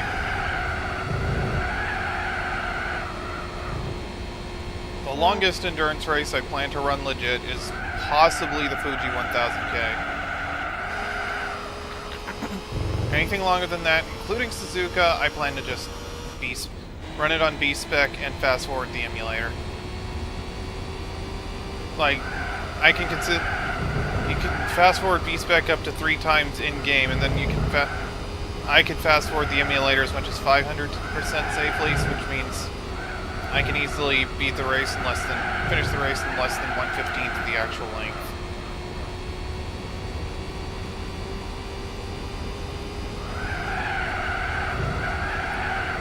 Which means I'll be able to run a 24-hour race in less than 2. Yeah. It depends on the car and the race. Like, I haven't been training my B-Spec driver at all in this, but I think I'll be fine. Actually, the B-Spec driver will pit without orders once the tires start to go to crap. Which means, depending on what car you have, it is possible to just sit... if you have a good enough car, it is possible to just leave B-Spec unattended. Like, I've seen people do that, like Dustin Eden, who does racing game streams. He did like a whole GT4 marathon, and for some of the endurance races, including the 24 hours. He just left a B-Spec unattended while he did, and left the stream running while he, like, slept. Also, I just kind of blew everyone away here. Also, looks like the Alto Lap and Turbo fell way behind. Yeah, of course it did. How did the Cappuccinos not make their way up? But yeah, you can leave the B-Spec driver unattended. I don't usually do that, but it is something that you can safely do if you have a good enough vehicle.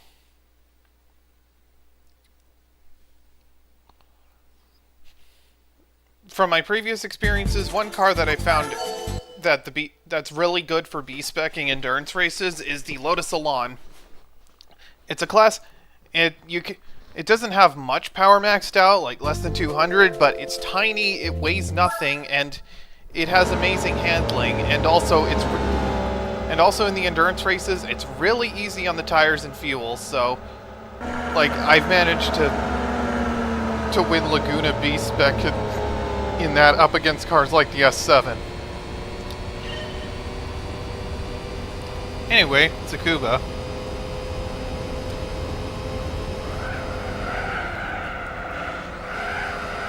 Yeah.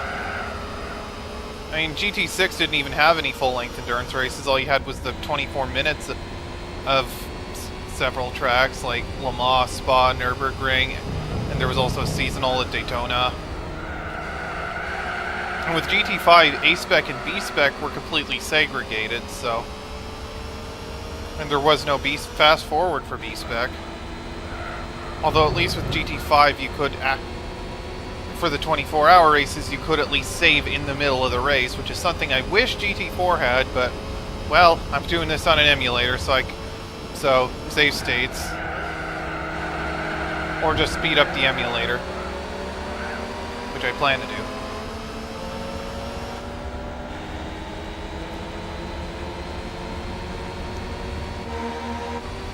And of course, there are those cheats that were discovered a while back that could just let me skip the race entirely, but I want to run that. The only race I'll consider doing that is Formula GT, and that's only if I don't get the car.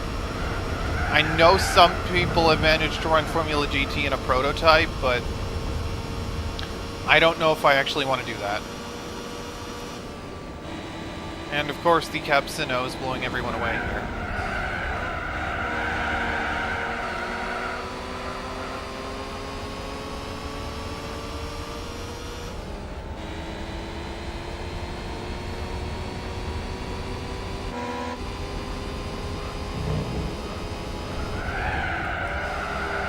Yeah, I know. I think I've also seen. I know the 88CV is like the strongest prototype, but I've also seen people run it in the Mazda 787B, and I think also the Sauber C9. Yeah, I know you'll want like one of the strong Group C cars. I don't have a strong Group C car right now. The only two like top level race cars I have in my garage right now are the Nissan R390 and Toyota GT1. For the World Championship, I used the GT1. But in this mod, I could just buy the 88CV if I've already run the El Capitan Endurance, so... Okay, there's no way I'm catching up to the Cappuccinos. I kind of figured this would happen here. So... I'm gonna need a bit more power.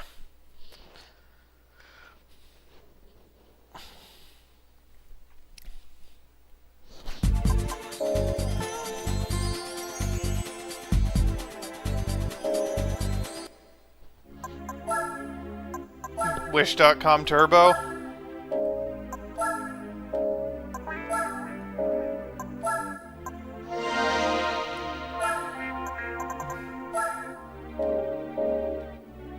Alright, hopefully this is enough.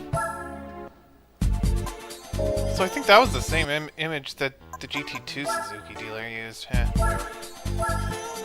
Alright, hopefully this is enough to catch up to chase the Cappuccinos here.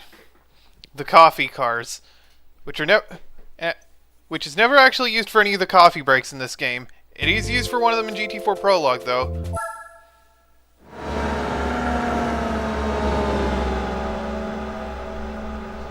And Indeed, this Alto is used for one of the GT4 Prologue missions.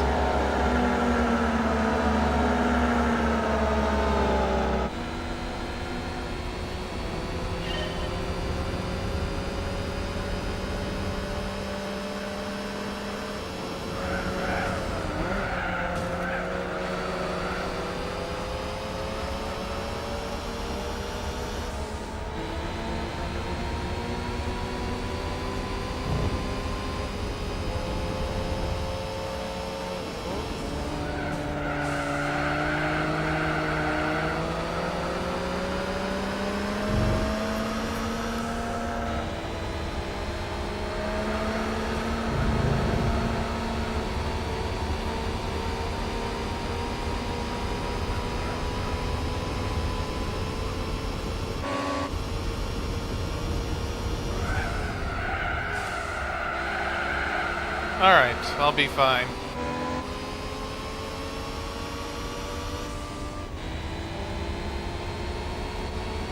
Why does this thing go to 8,500 RPM? Put this engine on a bike. I mean, Suzuki makes those too. So does Honda.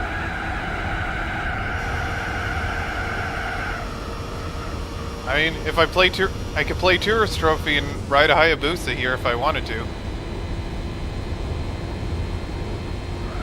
I've messed a little with Tourist Trophy on my own time, but it doesn't really work right on emulators yet. It freezes on some of the license tests. Yeah, 660cc 3-cylinder, like that could definitely be fit on a motorcycle just fine. Like, although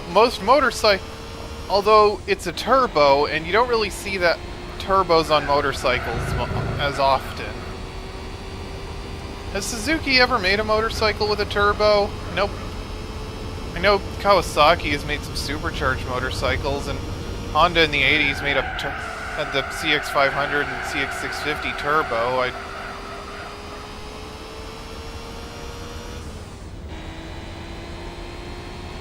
And, well, the Honda Beat, which is also a K car, has a normally aspirated 3-cylinder, so that could just be straight up a bike engine.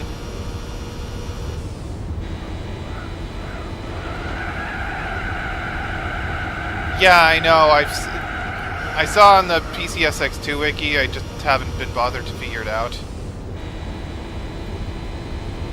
No, the AZ1 is turbo. So is the Cappuccino. Thank you for the follow, Droopy Designs. How do you do?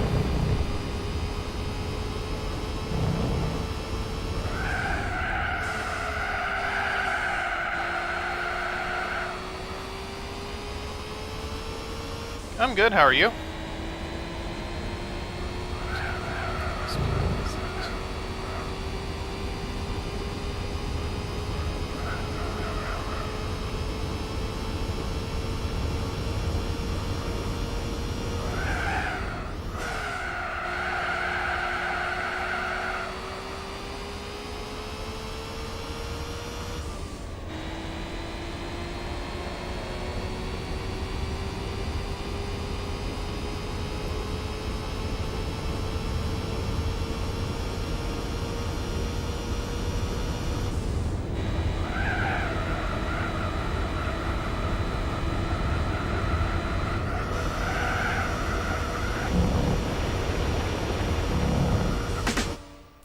Alright. I can probably leave the turbo upgrade off for the next race, which is at Motorland. I forget which direction, but shouldn't matter.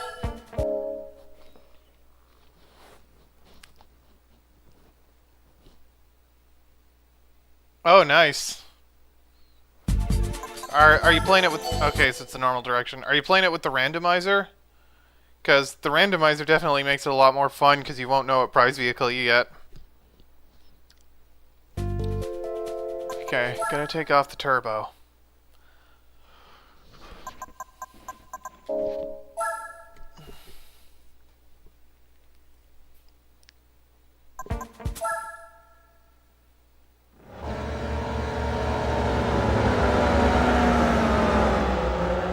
Uh, yeah, well, you'll need the GT4 online public beta, the US version, to run the randomizer. Ah, you got your wheel? Nice. I don't have a wheel. I would like to get one at some point, but those are expensive.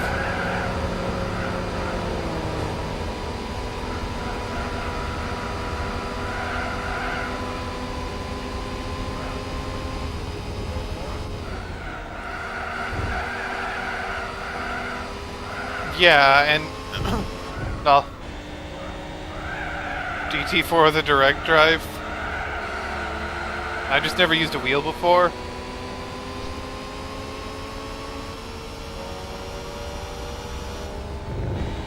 Although I remember years ago being near like a physical Microsoft store that had Forza Horizon demos running with a wheel.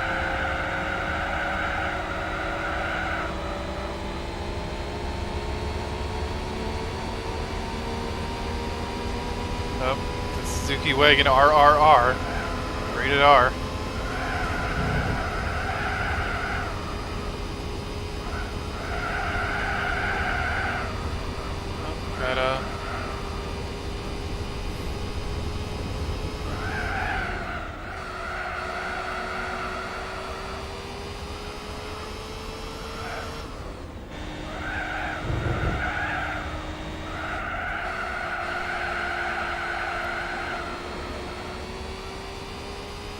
And of course the Alto Lapin is just fallen way behind because that thing just has a terrible transmission. My phone's buzzing, but I'll check it after.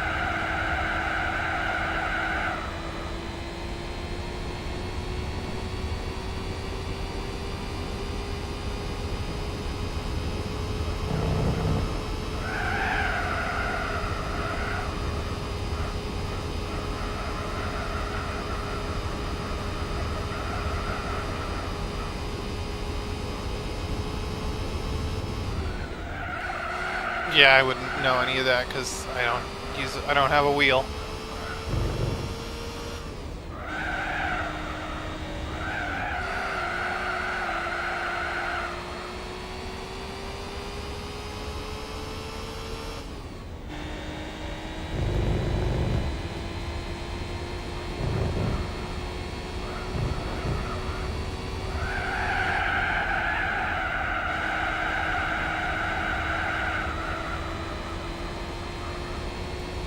Alright, final lap of the Suzuki K-Car Cup.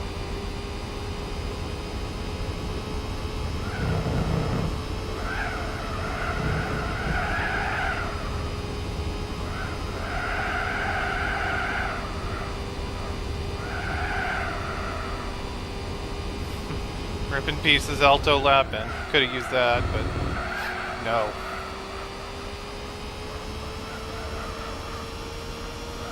If only they had the Toyota pod in this game.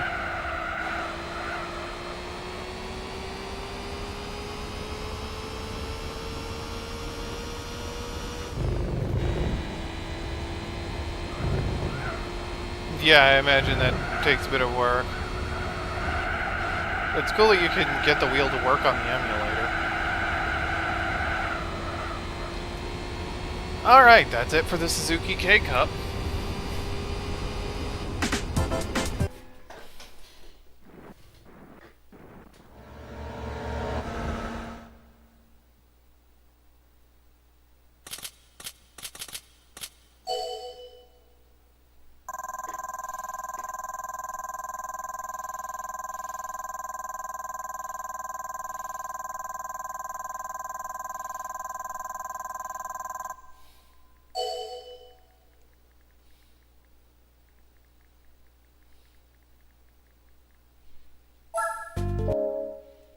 TXR3.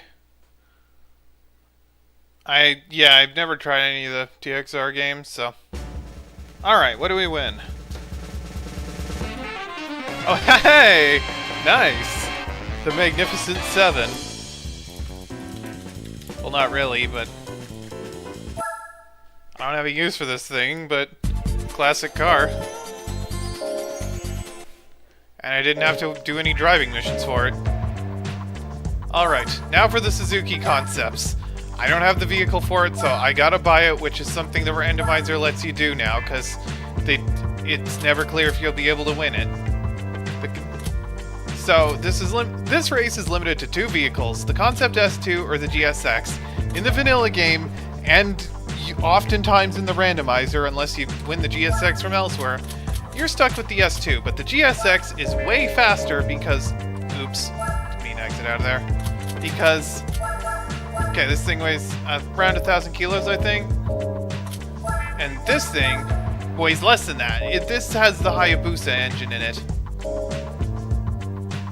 And that's why it's called like the GSXR. It's basically four-wheeled version of the Hayabusa. And it is very fast. So, but I'm stuck with this. So I'll have to power it up and just... Yeah, let's go. This color looks like a banana. Also, by the way, this concept car is actually a convertible. Yeah. Well, we have the Suzuki Vision GT, which has the Hayabusa engine. And then there's the Group 3 version, which has a V8 based on the Hayabusa engine. Alright. Gonna get the hard tires and this.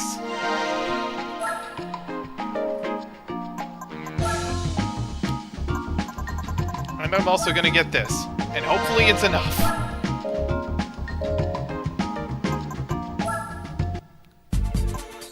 Yes.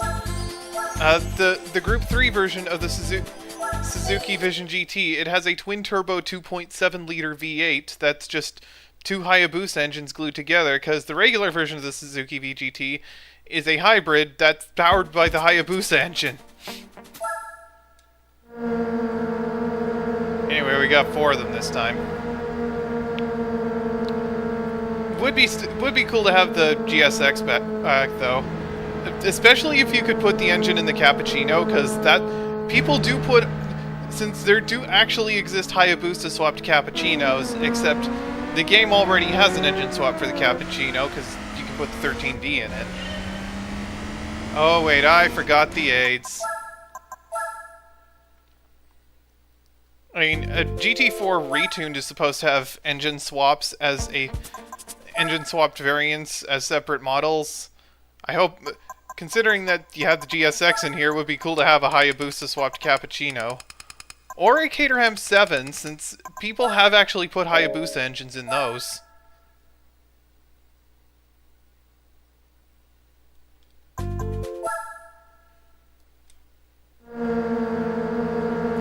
Anyway, time for one of the more annoying one makes.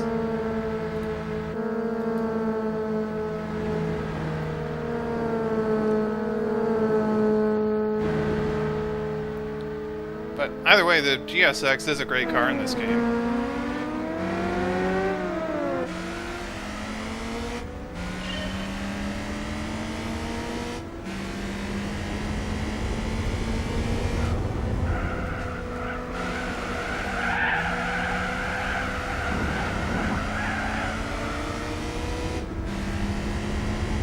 Also, this car is really short gearing for some reason. I'm not sure why, but... Also, too, the guy's just pulling way ahead there.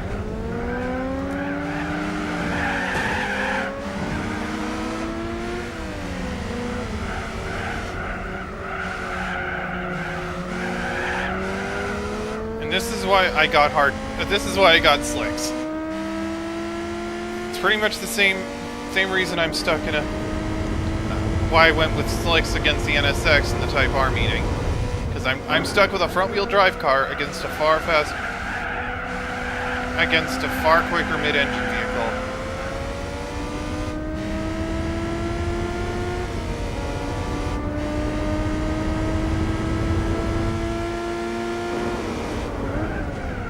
Also, why are the brake lights on the seats?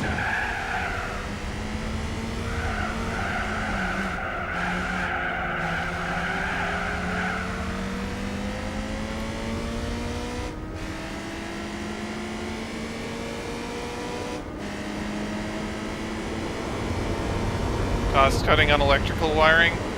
Yeah. And also, unlike some of these special cars, this is an open cockpit non-racing car that you can actually use.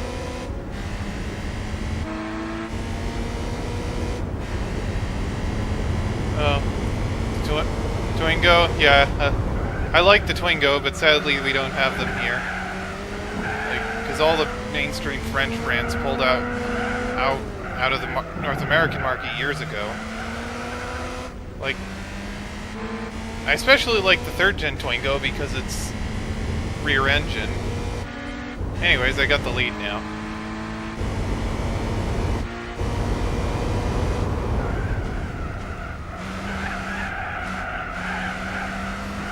And of course, the 1S2 is just kind of falling way behind. Yeah, would be cool. I mean, if I had the means, I could import I could easily import a 1st gen Twingo if I had the money. Because I'm from Canada, where the cutoff is only 15 years, so I could even bring up probably bring a 2nd gen Twingo here if I wanted to.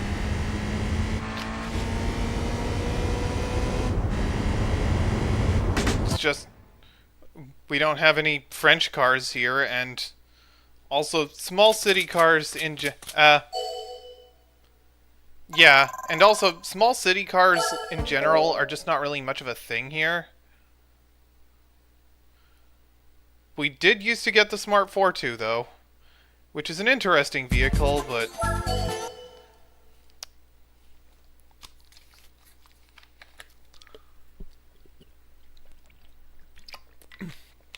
yeah. You know what Twingo-related concept they should have produced? The Twin Run. They showed it off like shortly before they started producing the 3rd gen Twingo. It's sort of a spiritual successor to the Clio V6 because mid-engine hatchback V6 in the back.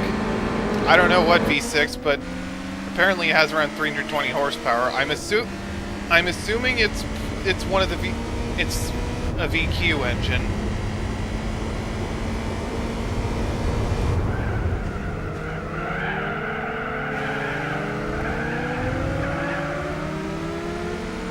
Yeah, because I know Renault has used that engine. I'm not probably the VQ37. I'm not actually sure. But yeah, I kind of wish they made a road production version of the Twin Run, because obvious spiritual successor to the Clio V6, which was an absolutely mad vehicle. Also, also they should have made a Megane V6 because they had the Megane trophy car.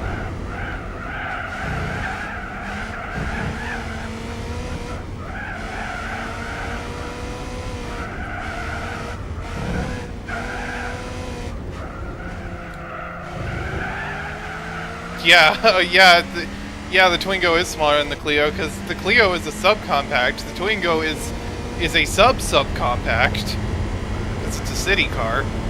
But like I said, small city cars like that are just not really much of a thing here.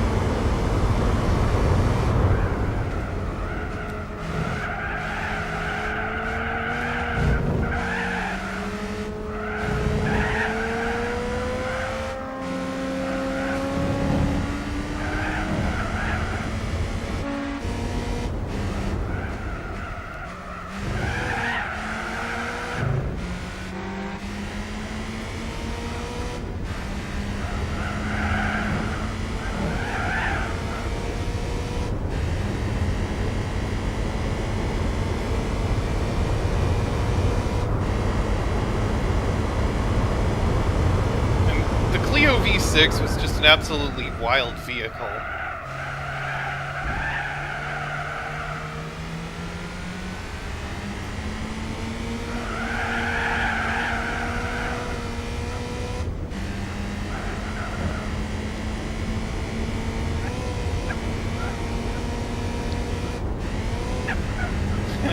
Perfect day. Well, it is a Clio. That's the kind of car you'd want a daily. Not the V6 though.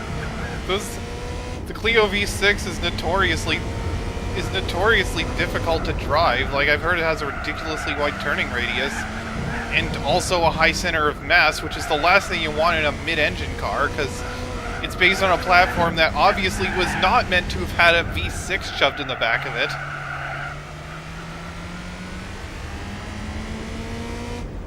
I mean, it was itself a spiritual successor to the R5 Turbo, but that was a rally homologation special. The Clio V6, they built it for a one make, and they only built a road version because they could.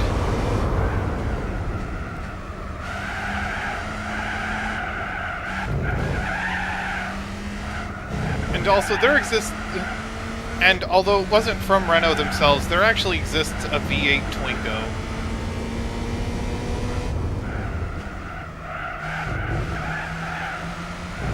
Yeah.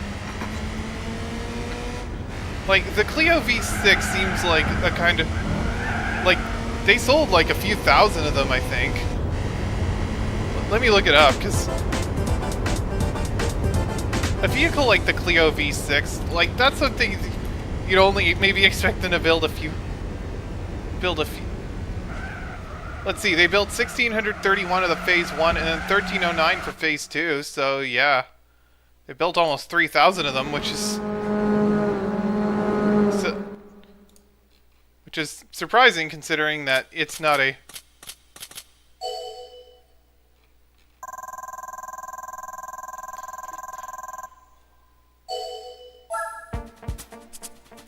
Alright, one more. Yeah, the Clio V6 was just an absolutely wild vehicle. How much do those things go for now? Like, I know I could easily... Because, I mean, like I said, they're old enough that I could import one to Canada if I had the money. Anyway, last run of Suzuki. A few organs? I mean, well, I could learn the organ solo from Close to the Edge, but no. But I know you don't mean that kind of organ.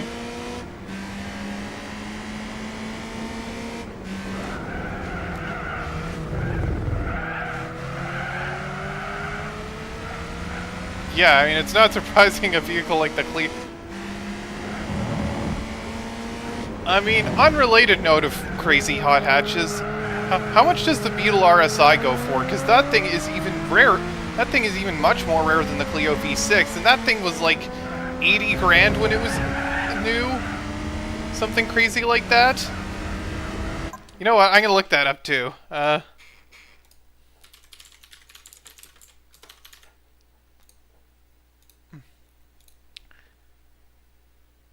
Yeah, they only built 250 of the Beetle RSI. Like, I mean, that's the kind of numbers you'd expect from a vehicle like the Clio, and I don't know how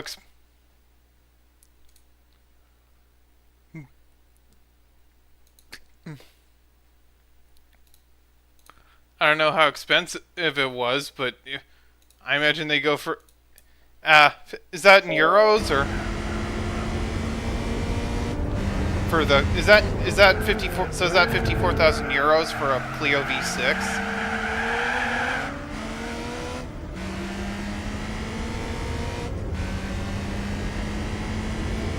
For the Beetle? Yeah, okay, that's like, still, 54,000 euros for a car that rare, that's... I'd expect they'd be worth more, because of how rare they are. Like, you see vehicles... Yeah, I figured it was in euros. It's just... I mean, cars like... You see cars like the Delta Integrale going for 6 figures now, so...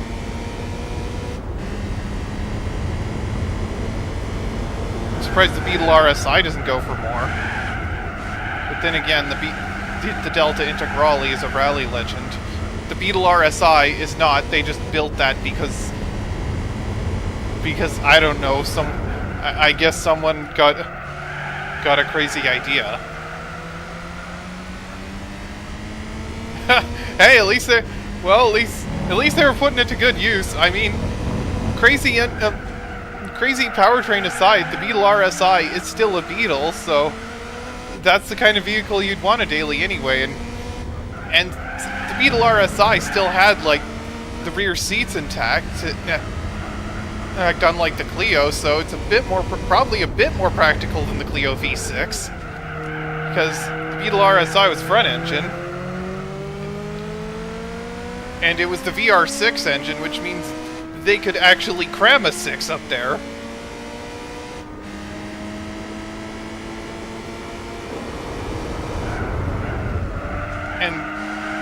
And much like the Clio V6, the Beetle RSI was effectively just a road version of a car designed for a one-make series.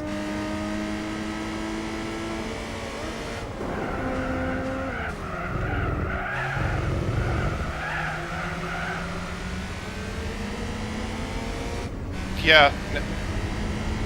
Surprised they're... Yeah, I would have expected they'd go for more, because they only made 250 Beetle RSIs.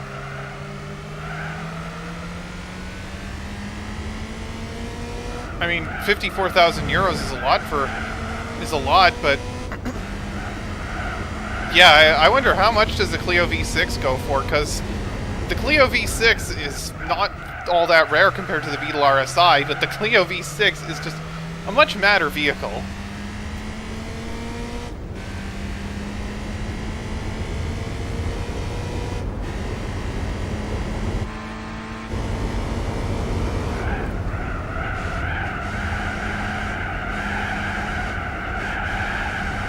Anyway, Suzuki concept's done. Thanks to the power slicked. Oh, 40,000 quid. That's not that bad. I assume that's probably around what they went for new. I don't know.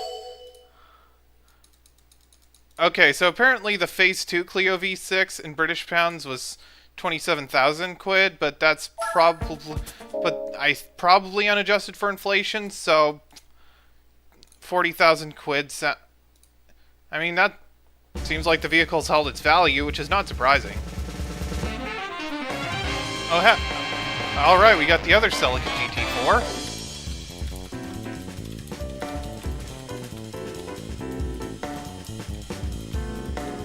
Anyway.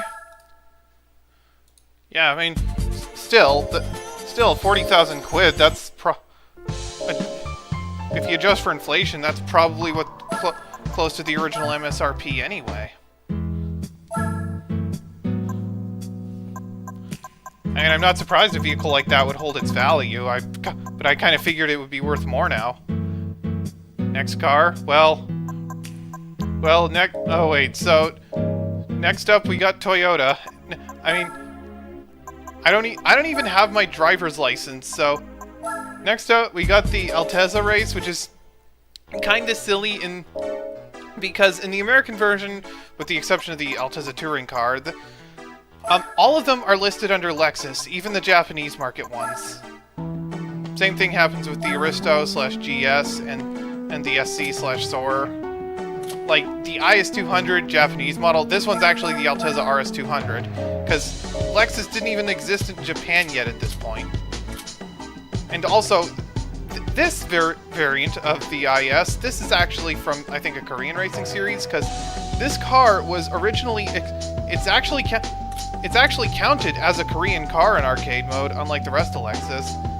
Because this car is originally exclusive to the Korean version of GT4, along with several other vehicles, but this mod makes them accessible in the American version, because there were a couple other cars to which this happened, and because in the original Asian release, you could also get,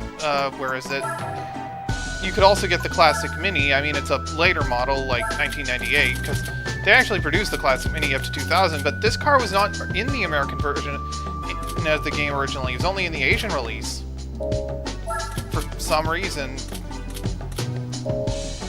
Yes, there were... Yeah, I know. I'm about to get to that, actually. There were several Hyundai models that were exclusive to the Korean version.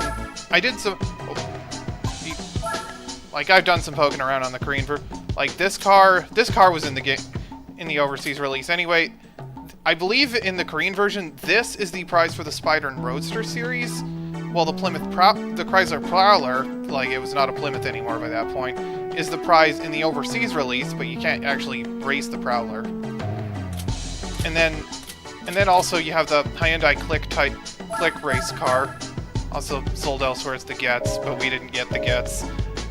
But yeah, this is also exclusive to the Korean version.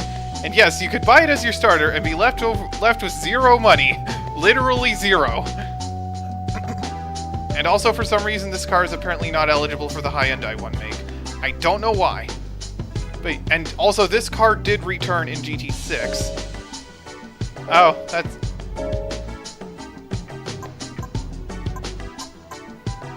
Anyway, yes, Toyota. 180 point race. Oh. Well, I saw... That's odd. I've watched, like, some of the old video... Dustin Eden VODs of his run of the solo run of the randomizer, and also I'm getting the Sport Cross. Wait, how many did I win a Lexus earlier? I know I'm on the yeah, it was just the SC430. Yeah, when I watched Dustin Eden's old VODs of his solo randomizer, or no, wait, or I think it was ineligible, or maybe it was some other race, or some other stream, but I could check if I wanted to. I mean, I plan to run I just remembered I plan to run the Hyundai one make, the lone Hyundai one make after I do both of these. But anyway.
Why do you brake so early for this?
No, accident.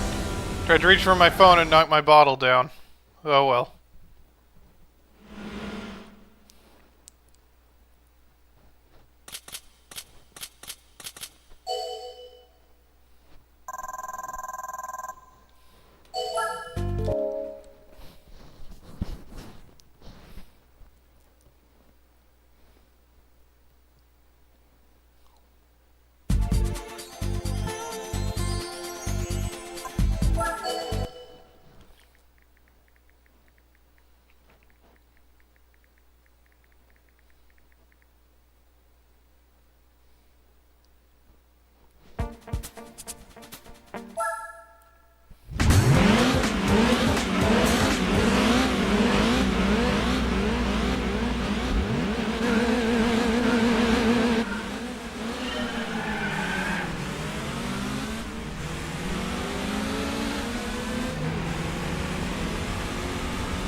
Oh hey, 50%!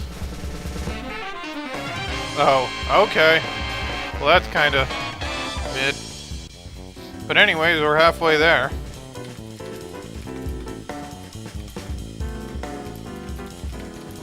I'd forgotten we were close. Yeah, it's kind of mid. Anyway. Yeah, oh yeah, I see what you're saying, Ash. It's a car I don't have any real use or desire for, so... Anyway.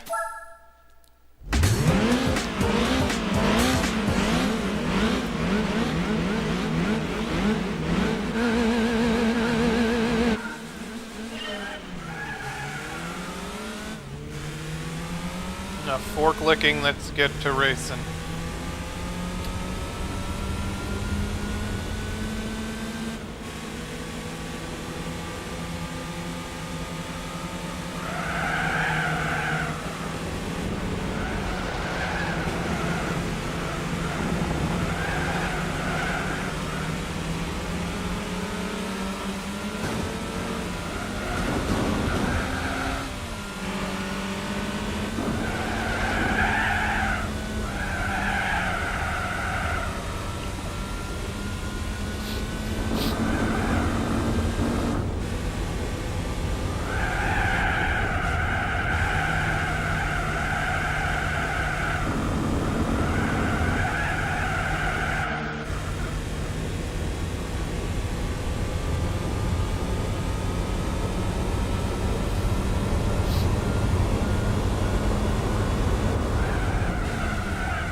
next up, Motegi. Oh, is it the full course? I was expecting the east course.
Alright.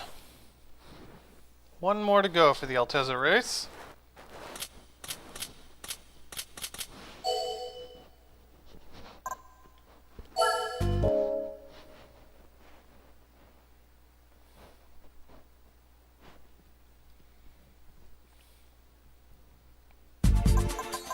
Fuji.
Lap of the Altezza race.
Alright. Now to go see what we win.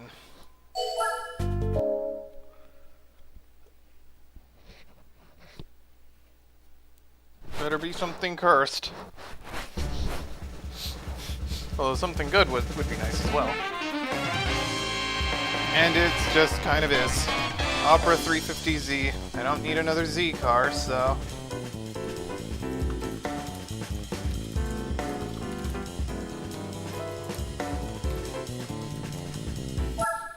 Anyway, one more Japanese one make, and that's the Vitz race. And I did win a Vitz at some point, so... It's not a pink one, but that shouldn't be an issue.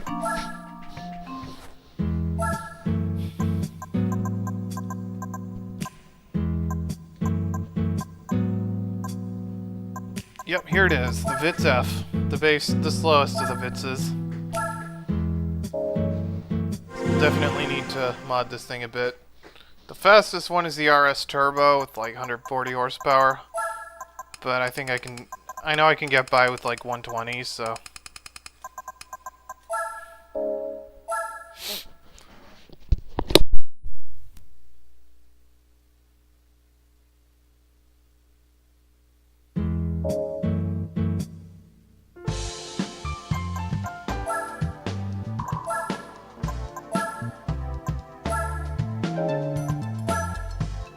I'm not paying that much. 134. How much is a supercharger? Not that much. You know what? Let's just buy the turbo. This puts me right near the RS Turbo for power, which is gonna be fine.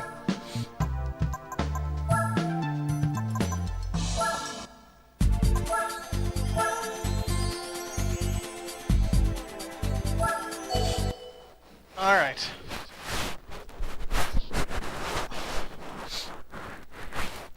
And yep, we got a couple RS Turbos here. In the vanilla game, the prize card for winning this was the RS Turbo, but in a special color. Orange, not pink.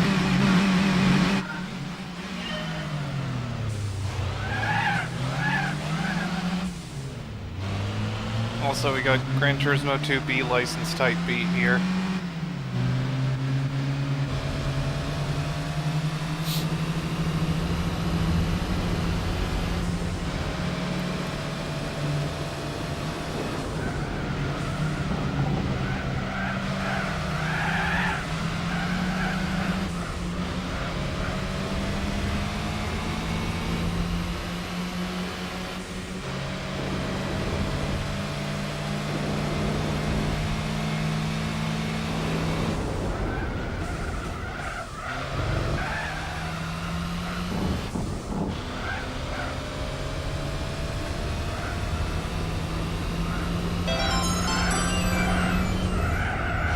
For the follow Cali Bad Boy Isaiah, or Isaiah, however you want me to say it.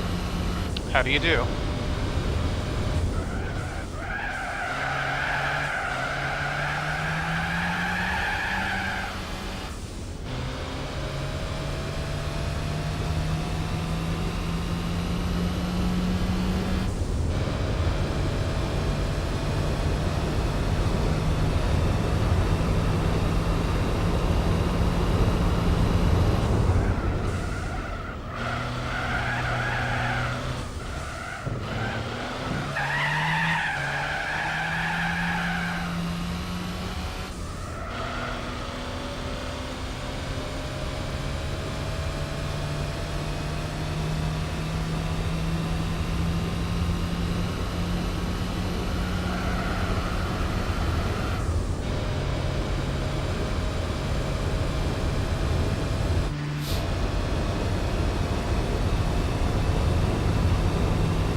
This would be much faster if I could just get the pink one.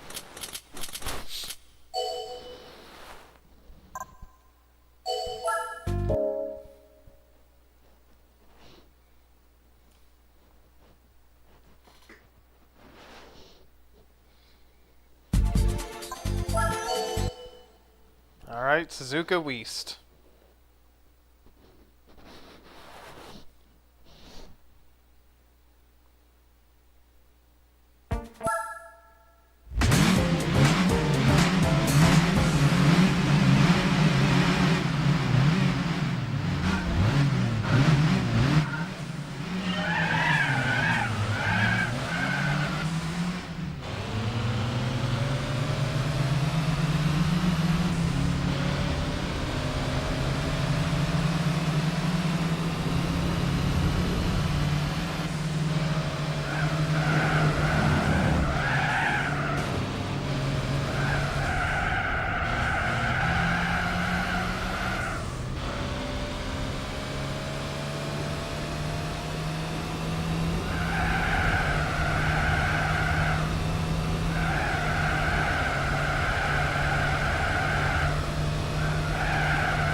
.420.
Alright, next up, Motegi West.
2 more for the Vitz race and the Japanese one makes in general.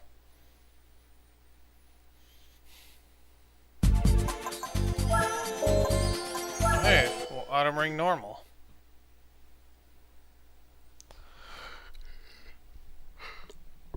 Whew.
Alright, one more for the Vitz race. Oh, and my closed captioning fixed itself at some point. I think it died earlier. Never noticed. Whatever. Anyway.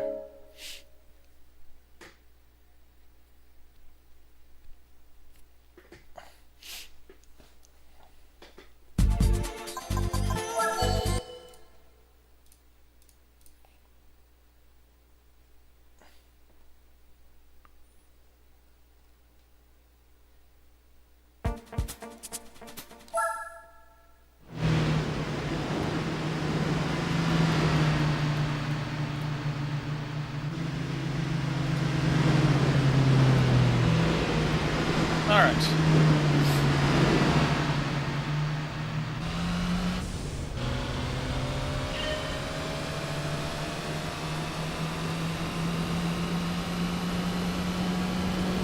Are they gonna drive off track like in the club GT1 Club and Cup?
Alright, what do we win?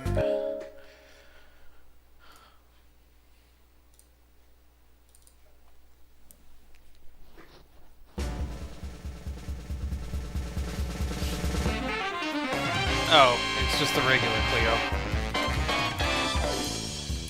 I mean, there is a one make for the Clio, but I'd rather just use the Clio V6 for that.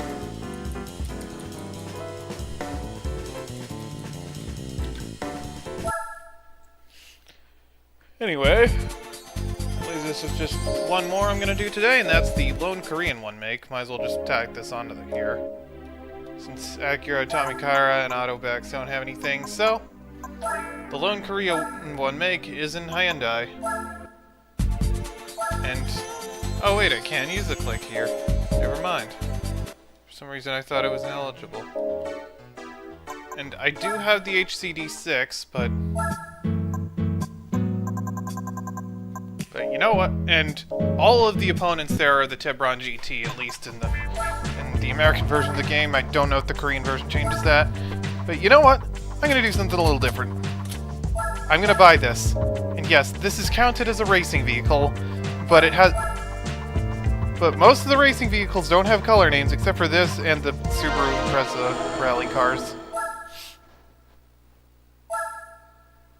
Alright.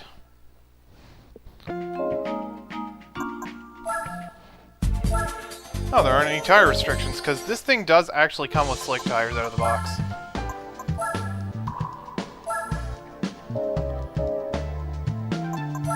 That might be too powerful.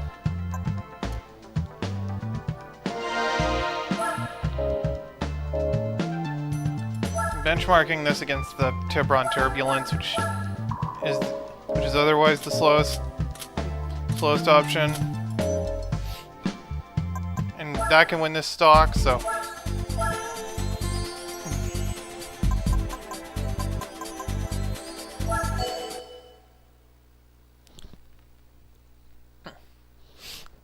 Otherwise, the Click, otherwise known as the Getz. Is it Getz Night? I love Getz Night. Worst case scenario, if this is too fast, I'll buy the sports tires.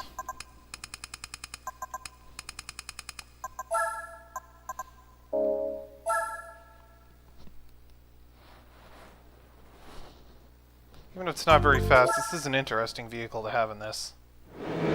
60 points, so we're pretty much equally matched.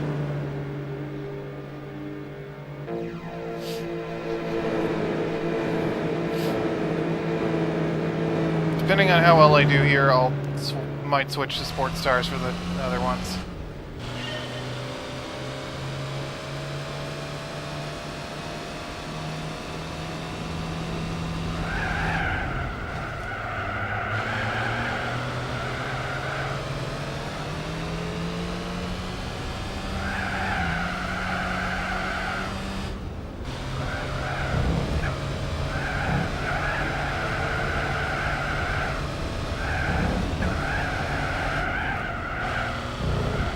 Yeah, this is way overpowered with the slicks.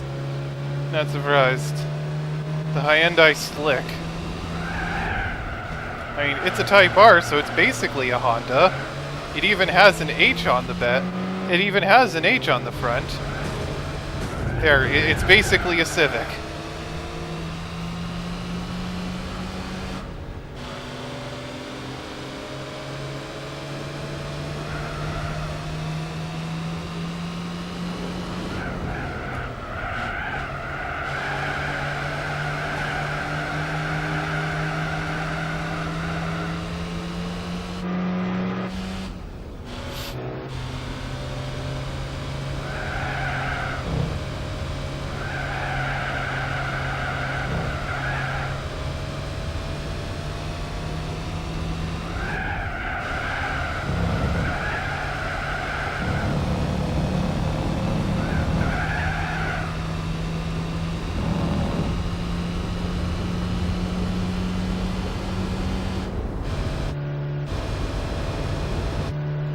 Yeah, I'm putting on the sports tires after this.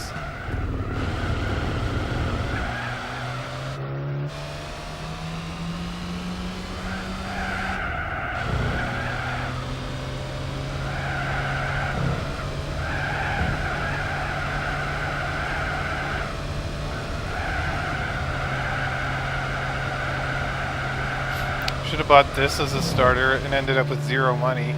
Except it comes with slicks, so I'd have to buy the... So I'd have to quote buy the normal tires for the Sunday Cup.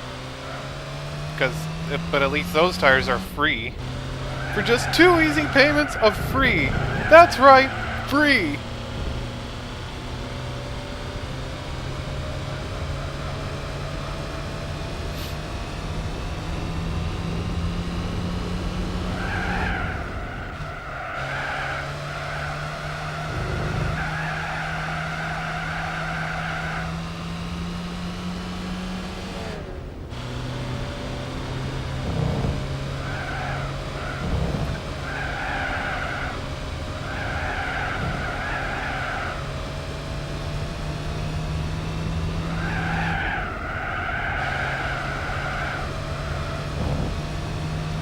I just blew them away because slick tire supremacy.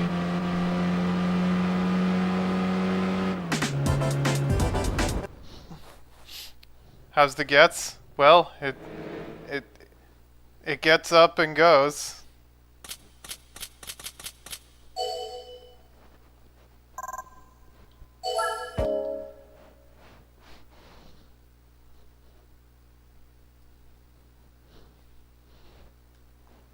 No, where I live we never got the gets, so. Alright. Let's nerf this thing further. Probably got enough power because this thing is a bit lighter than the Tebrons, but I can make it even lighter, but let's buy the mediums. Yeah. Yeah, the closest thing to the gets we got was the accent. And I don't think we even have the accent anymore, so yeah, I can't put a wang on this. What do you mean I can't change the wheels? I mean, this racing version of the gets/click is interesting in the game, but I don't have a formal opinion of the vehicle otherwise because it was never sold where I live. So, as far as I'm concerned, it just exists.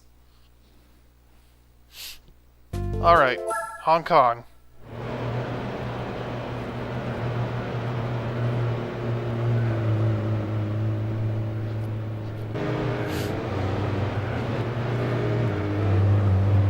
And then watch them just brake really early on the back straight.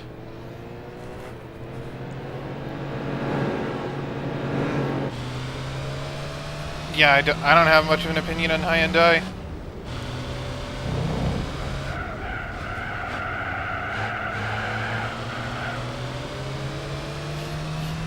Although I question, why does the latest Santa Fe have a dual clutch transmission? Why would you put that in an SUV?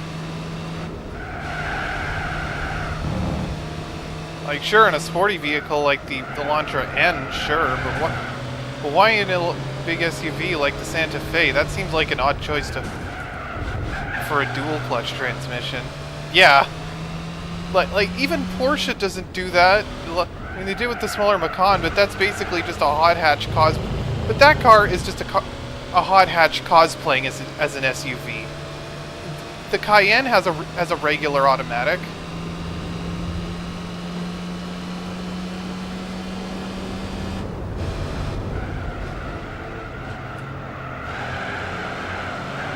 I mean, there are some other small SUV-ish vehicles with dual clutch transmissions, but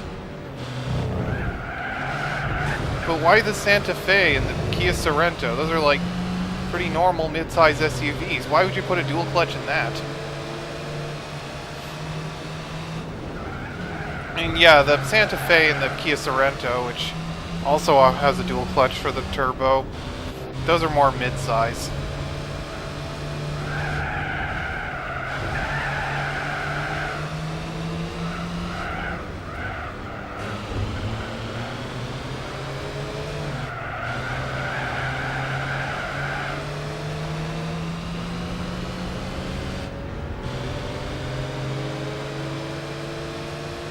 Like, I mean, dual clutches are cool, but not the obvious choice. Yeah, the Santa Fe. Yeah, well, the latest Hyundai Santa Fe almost looks like they kind of knocked off the Land Rover Defender or Discovery because it's like tall and boxy.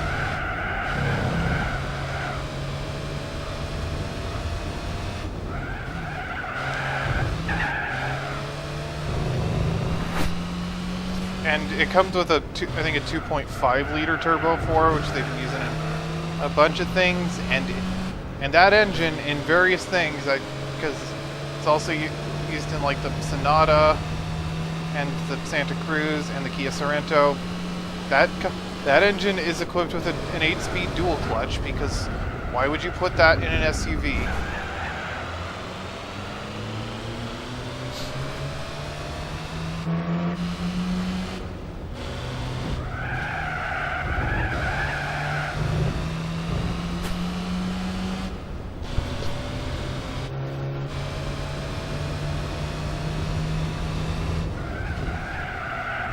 Yeah, but they're quite a bit different from like conventional automatics.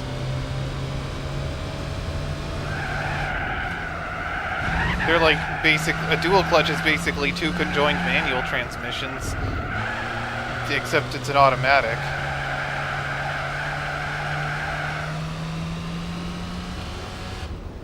Didn't Honda put a torque... and they also don't usually have torque converters like normal automatics do, but although I think Honda put a torque converter on a dual clutch. Which would... because the Acura ILX had that. Remember that thing? That was one of the vehicles of all time. Yeah. Do you remember the Acura ILX?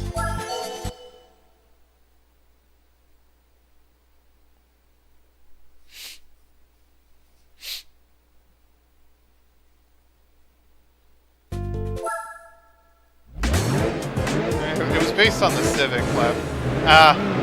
Yeah, it was based on the Civic. And the ILX was itself a successor, sort of a successor to the earlier Acura CSX, and before that the EL. Except the ILX was actually sold in the US. The CSX and the EL, those were both sold only in Canada. And also, the CSX is kind of an interesting historical footnote because, you know, with the 8th gen, because the international market version of the 8th gen Honda Civic is actually a rebadged version of the CSX.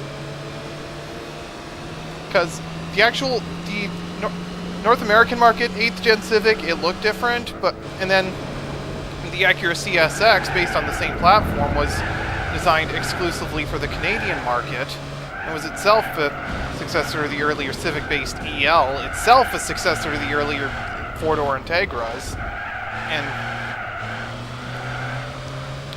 and the CSX was the basis, that car's styling was the basis for the international market version of the 8th gen Civic.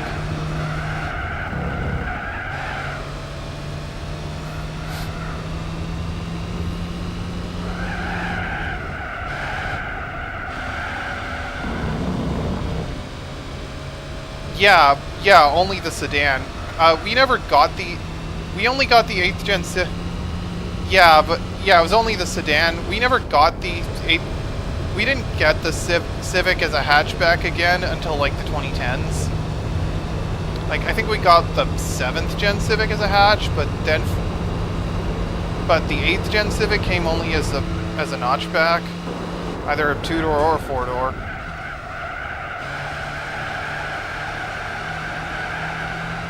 But yeah, the international market 8th gen Civic sedan, that's technically a rebadged Acura. And our 8th gen Civic, the North American market 8th gen Civic, it came with a 1.8 liter 4. The Acura CSX came with a 2 liter, which was also shared with the international market Civic. And there was also a CSX Type S, which was basically the same thing as our Civic Si. Yeah, we just didn't get... I don't think we got the Civic... We got the 7th gen Civic as a hatch, I think, but then it kind of disappeared from the NA market until around 2016, 2017, because that's when we got the Civic Type R for the first time.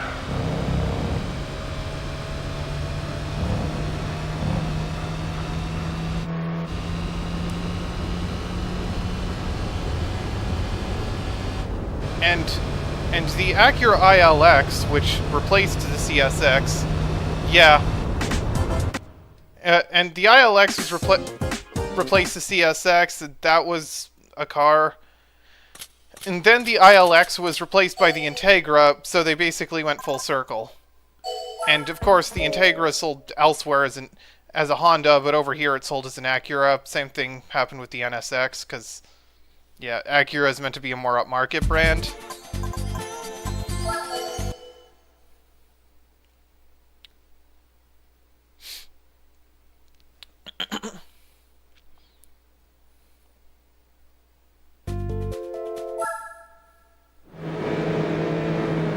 Also, we get and also the North American market Integra, which is sold as an Acura, has a Type S version that's not sold elsewhere.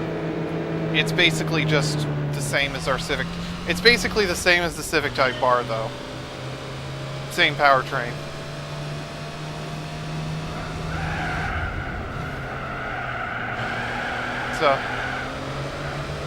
So unless you prefer the Integra over this...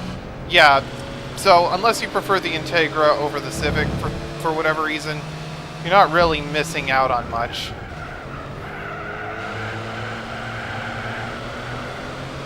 Because you could still get that powertrain in the Civic.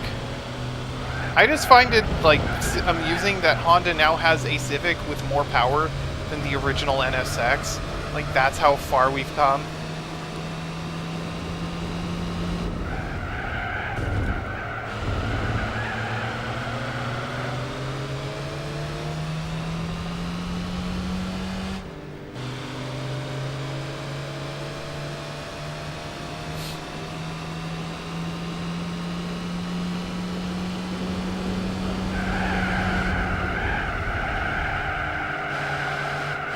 And also, on another note about, like, Honda versus Acura weirdness, the Accord.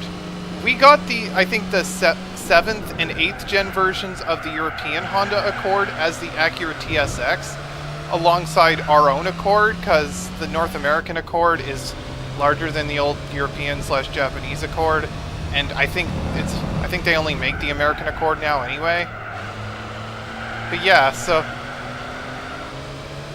we got the European Accord as the Acura TSX, and also the second gen Acura TSX actually had a unique option that the European Accord did not have, which was a V6 engine. Because I don't think the European Accord ever offered a 6.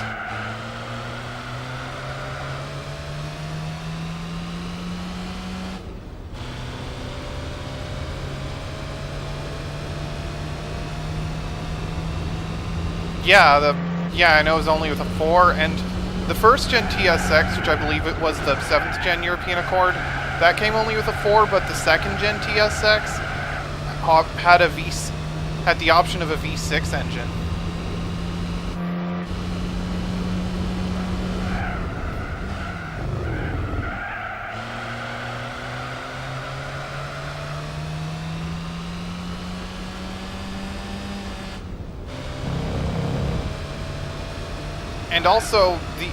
And also the North American market, Honda Odyssey has always been different from the international market model. Like the American market Odyssey is taller and a bit less wagon-ish than the international market model, and also, much like with the Accord, the American Odyssey comes with a V6. Except, I mean, the Accord doesn't offer a 6 anymore, but the American Odyssey comes with a 6, and the international market one doesn't, I think. I mean, this game has a Honda Odyssey in it, but it's the international market one. Yeah.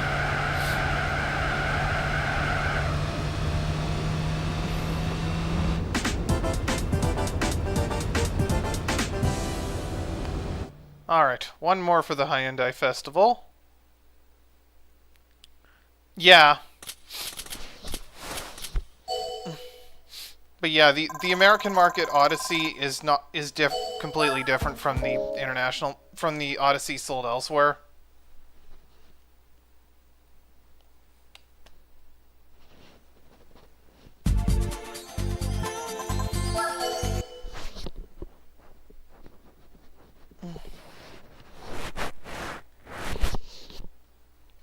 And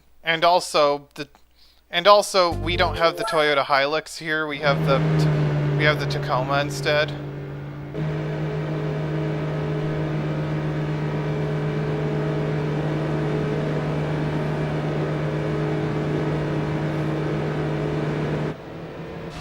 Yeah, we don't have the Hilux here. Instead we have the Tacoma.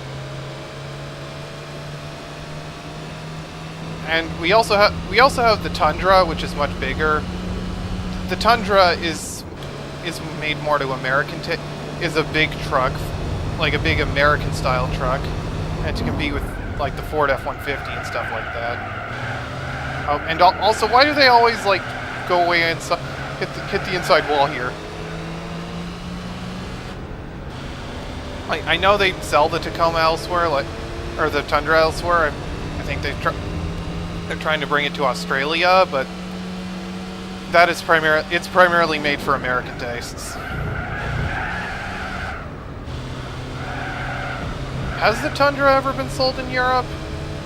Doesn't seem like the kind of vehicle that would be popular there.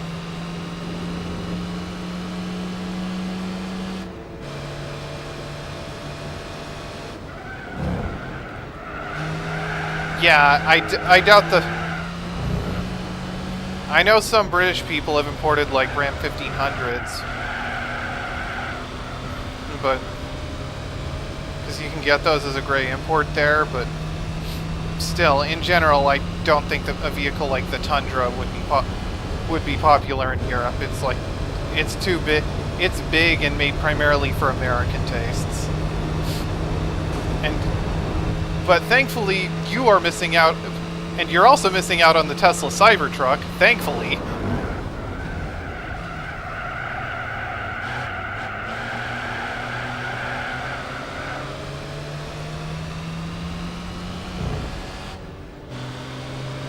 Yeah, I heard they're like doing like a lease program right now for the Australian market Tundra.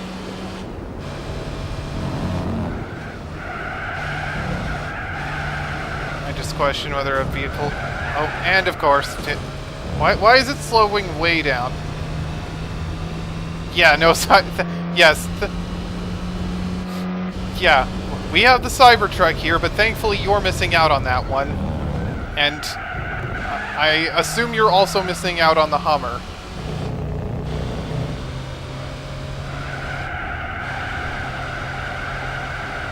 Like, the Cybertruck is everything wrong with current vehicle trends. Anyway, that's it for the lone Korean one make. And that's it for all the Asian one makes, which is all Japanese except for this one, so... yeah, I mean, the H1 is the only Hummer that I'll willingly defend, because that one actually had that one was actually like a proper off-roader. The later ones are just no. Oh come on! I already have. This is a cool car, but I already have one of these. Again, a duplicate. Well, how does it feel to treat me like you do? But yeah. The Hummer, and at least the old Hummers didn't have any pretenses of greenwashing like the new ones do. Like, at least... like, the Edition 1 of the Hummer EV, it has 1,000 horsepower and it weighs over 9,000 pounds. Like...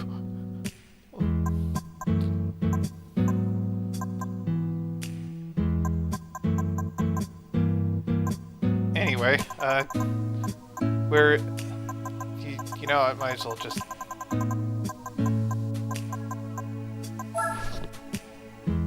okay. Well, I guess I have another one of these now.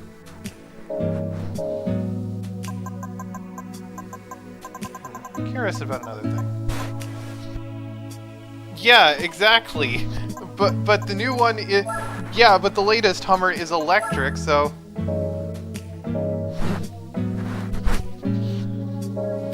and I also question whether the latest Hummer is even good at off-roading, because it's just too huge. I've also heard the Cybertruck isn't good at that either.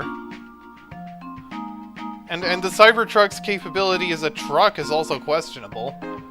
Like, I mean, people say it looks low poly. I've also seen it described as looking like a Toblerone.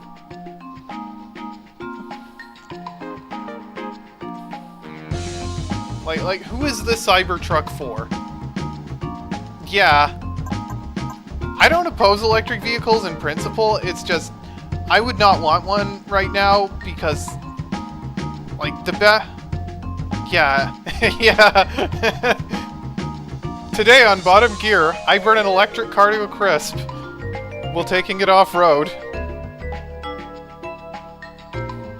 Like, I would not want an electric vehicle right now for various reasons. I don't oppose them in principle, it's just they're not ready for prime time yet. Like, you don't...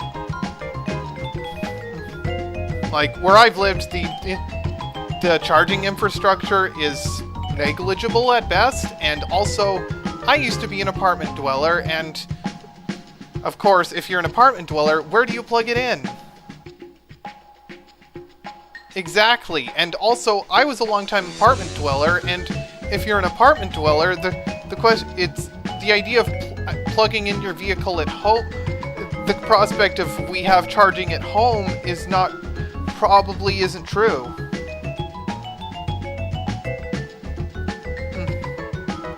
And also, lithium-ion batteries kind of suck.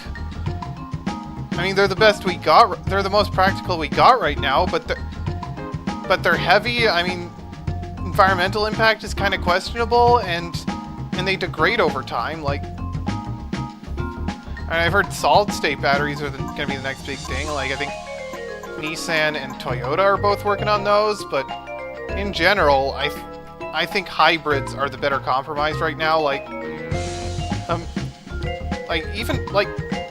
have you ever noticed how Toyota was, like, really slow to actually release any full electric vehicles for public consumption? Like, because they got the BZ4X now, but, I mean, they had the RAV4 EV, but that was more like a pilot project. But yeah, like, Toyota is one company I've noticed has long been slow to... Exactly. Like, they're the best compromise, especially plug-in hybrids. Like, Toyota has long been slow to embrace full electrification, but but ever since the original Prius, they've always had a strong lineup of hybrid vehicles. Throughout their entire lineup, they've always had a lot of hybrids, and the original Prius was a pioneer. I mean, they were by no means the first to try the idea of a hybrid, but that was the first one first proper mass market hybrid. You know what, before we head off, let's see if there's anything fun in here.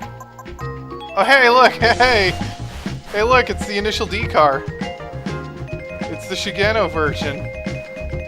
So it's tuned and lighter.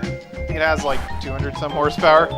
Yeah, but because it's counted as a tuner because the regular A86 is like right here. Wrong color, but you get the idea. Also, we got old boy Sylvia here, and the Jensen Interceptor. Big.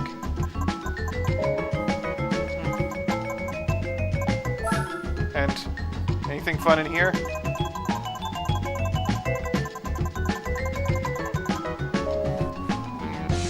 Alright, and enough faffing about. Let's go, with that, that's gonna be it for this stream. Let's go see who we can raid on Twitch.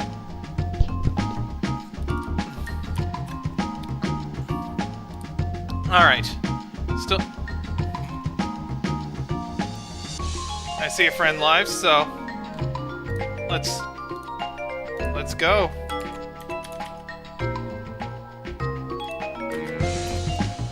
And with that, that's going to do it for this stream. Thank you for tuning in, and I'll talk to you folks later. Bye!